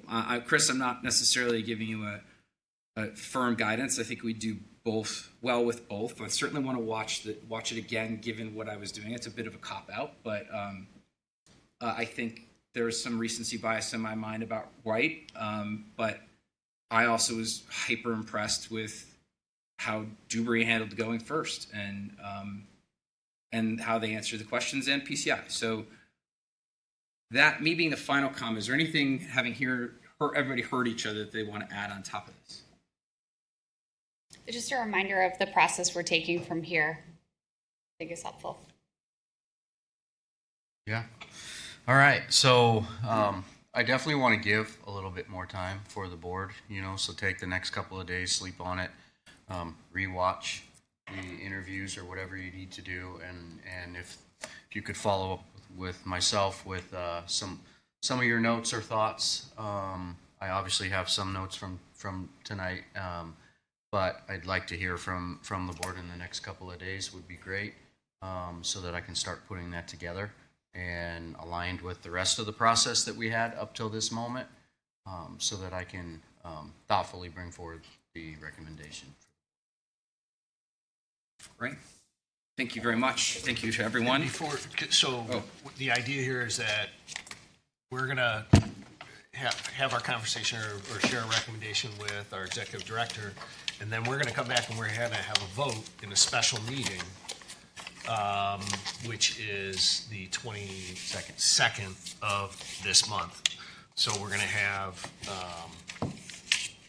what's the order of that day? Because if multiple things happen in that day. Can I ask a question? Is it that we're going to be presented with the recommendation with the staff, and then we would approve it?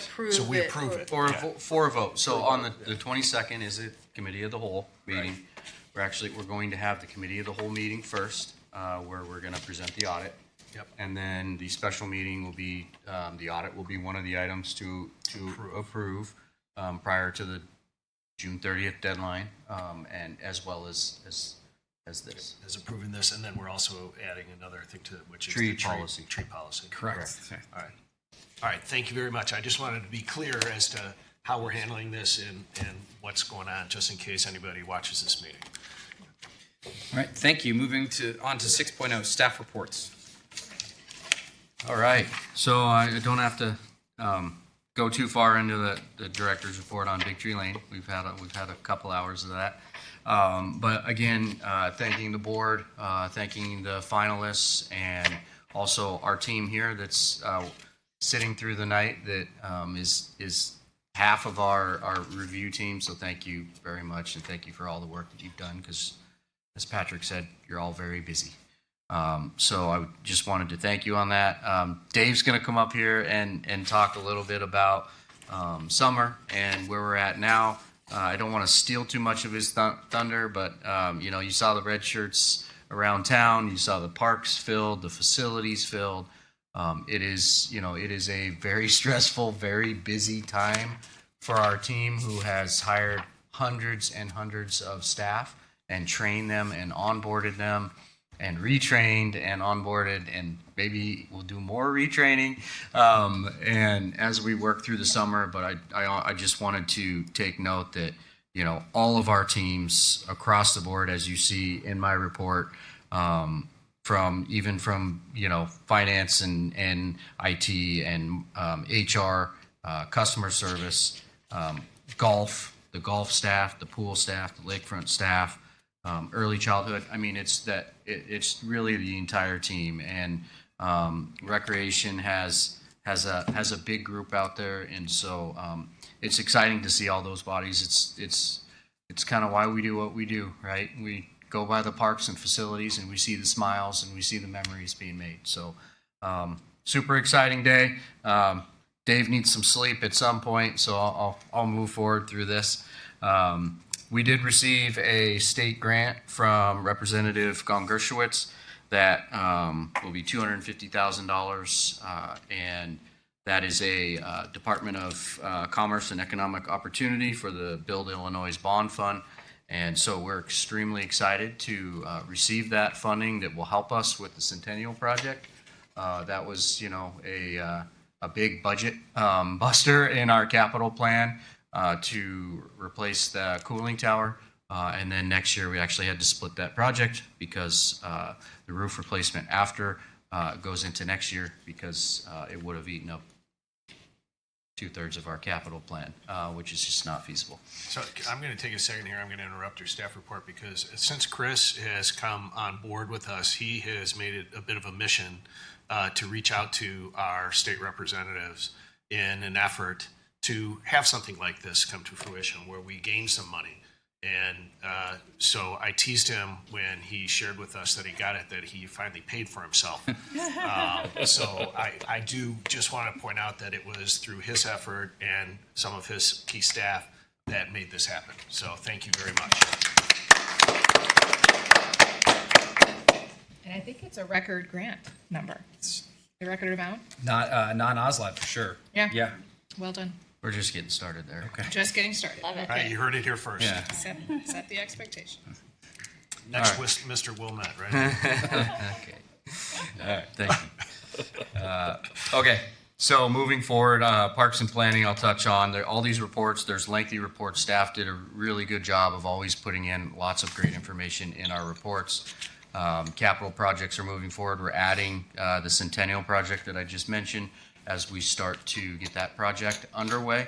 ComEd will be doing some of that, the initial shutdown to replace the transformer and reroute that main primary line into the transformer. That'll take place in July.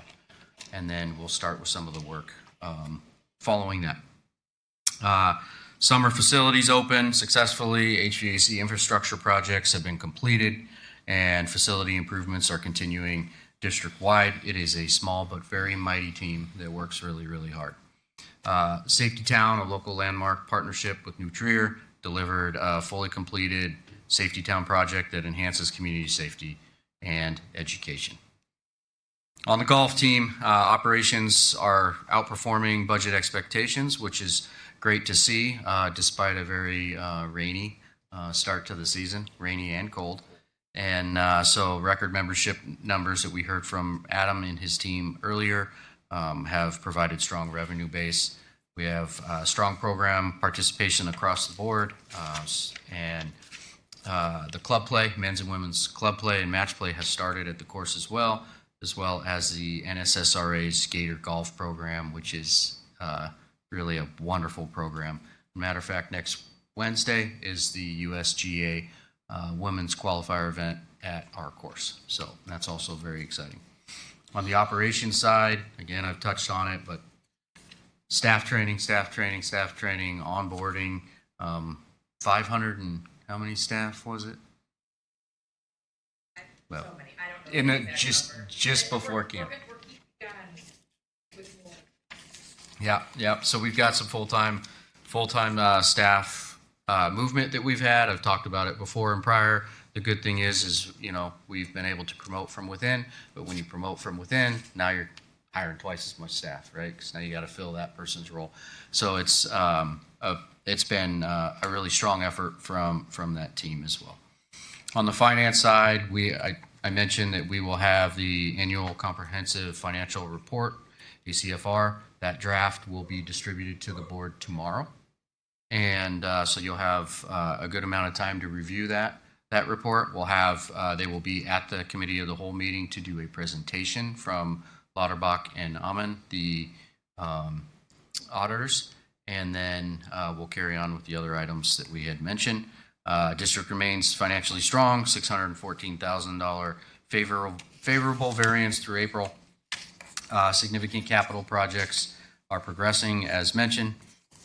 IT team's been busy preparing all the seasonal operations. I mean, it is a team effort. It's not just the campers you see, it's all the infrastructure that's built into running these camps. And I know IT was handling issues this morning as we kick things off. So truly is a team effort, and I want to thank everyone on our staff for that. And that concludes my report.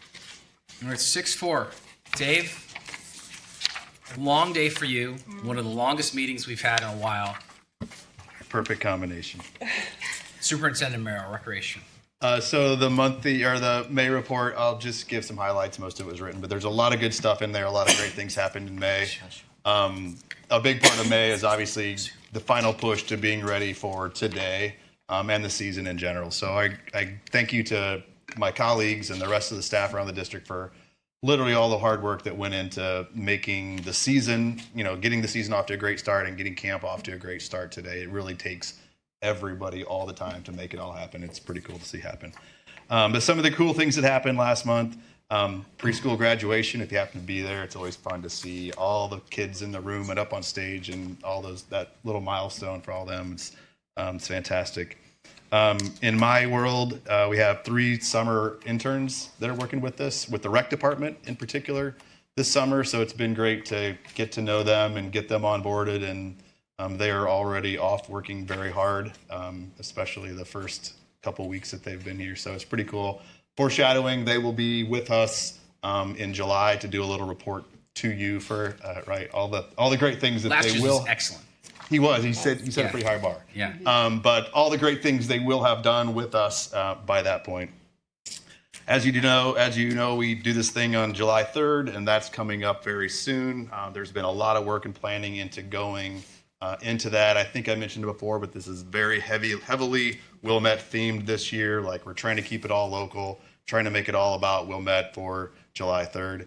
As you know, we were looking to upgrade our firework display, and then through a partnership with North Shore Community Bank, we were able to get those additional fireworks funded.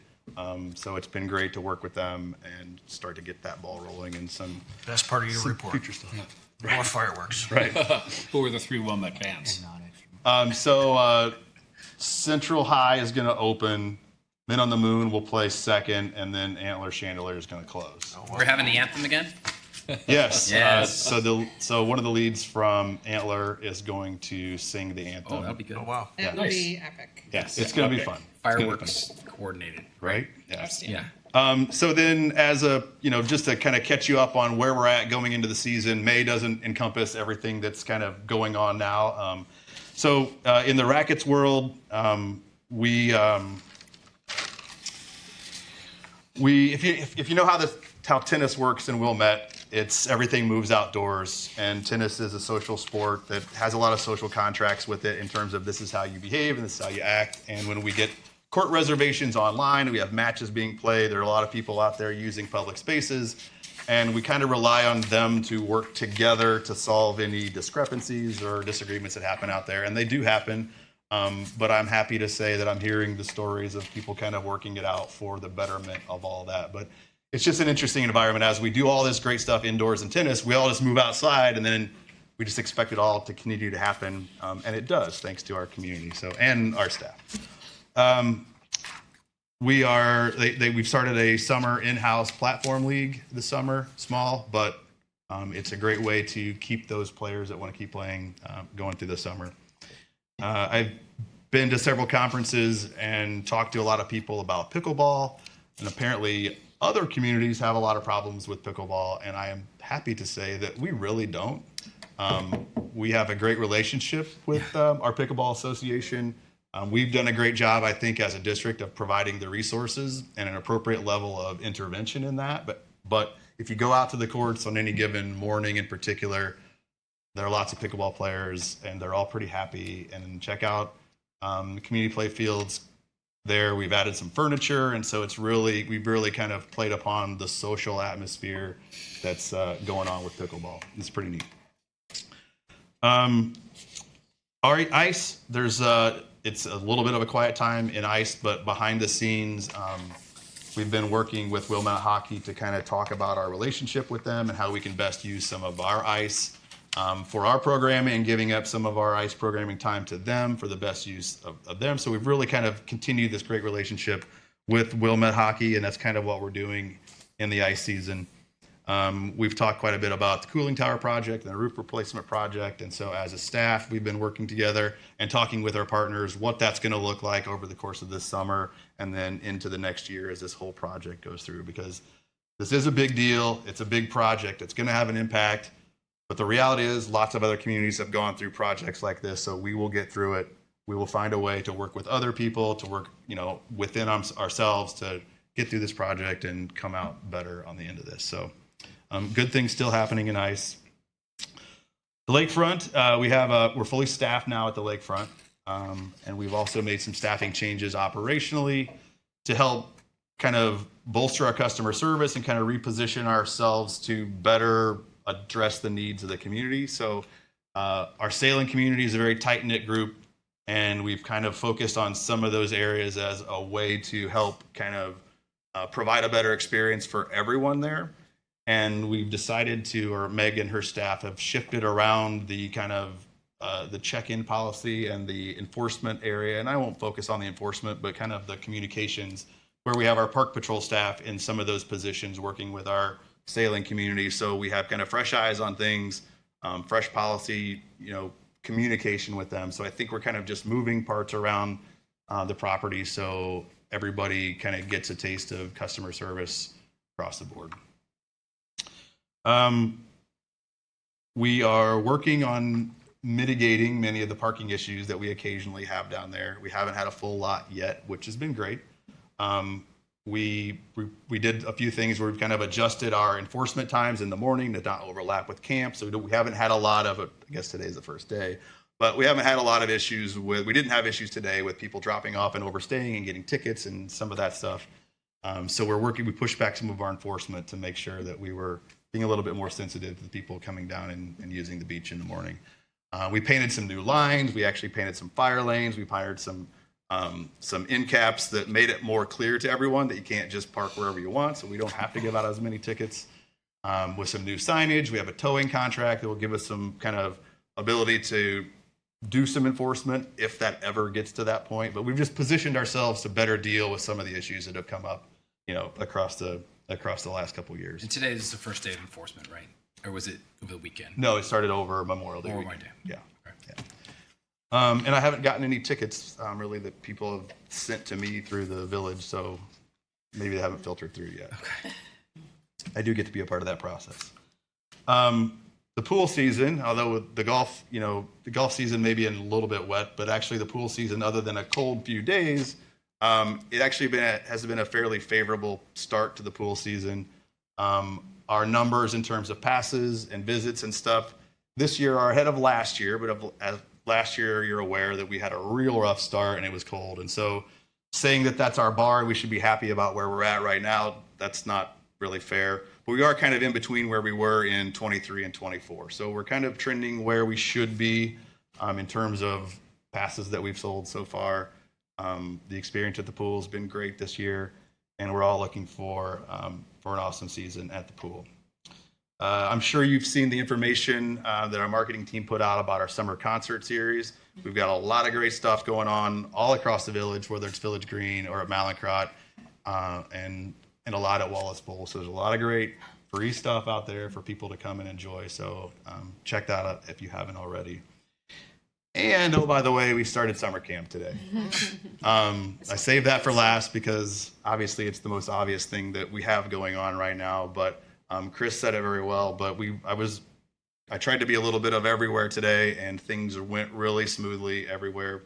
Kids got out of their cars and they got to their camps, and there were smiles, and you could see the anxiety on some of the parents' faces, and our staff was there to get their kids out of the car, and a lot of familiar faces, and it's been a great first day. I'm not going to jinx us, but we do a lot of really great things, and we have a lot of great kids and a lot of great staff that make it all happen.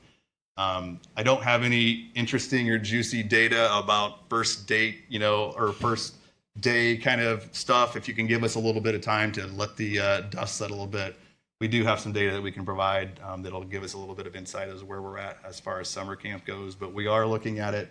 We talk every day about we should figure this out, we should report this, we should understand that. It just takes a little time to churn through all that stuff.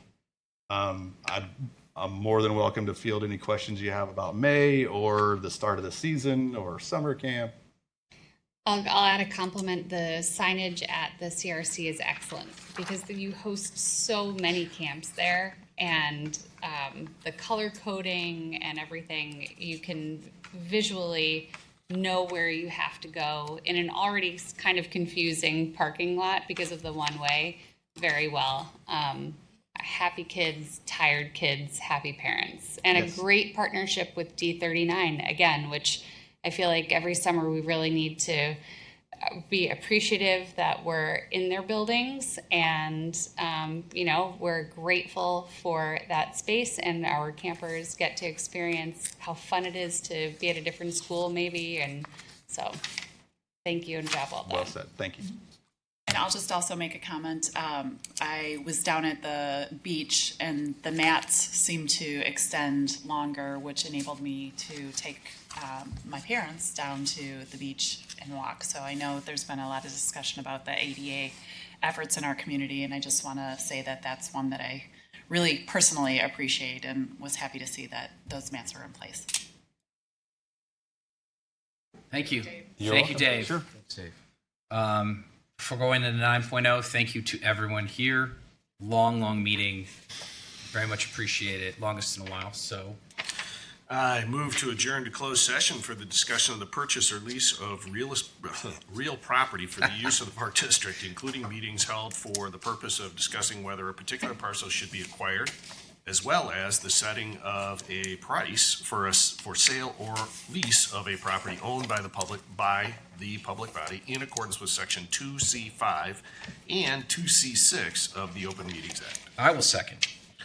All in favor, say aye. Aye. Aye. You're in closed.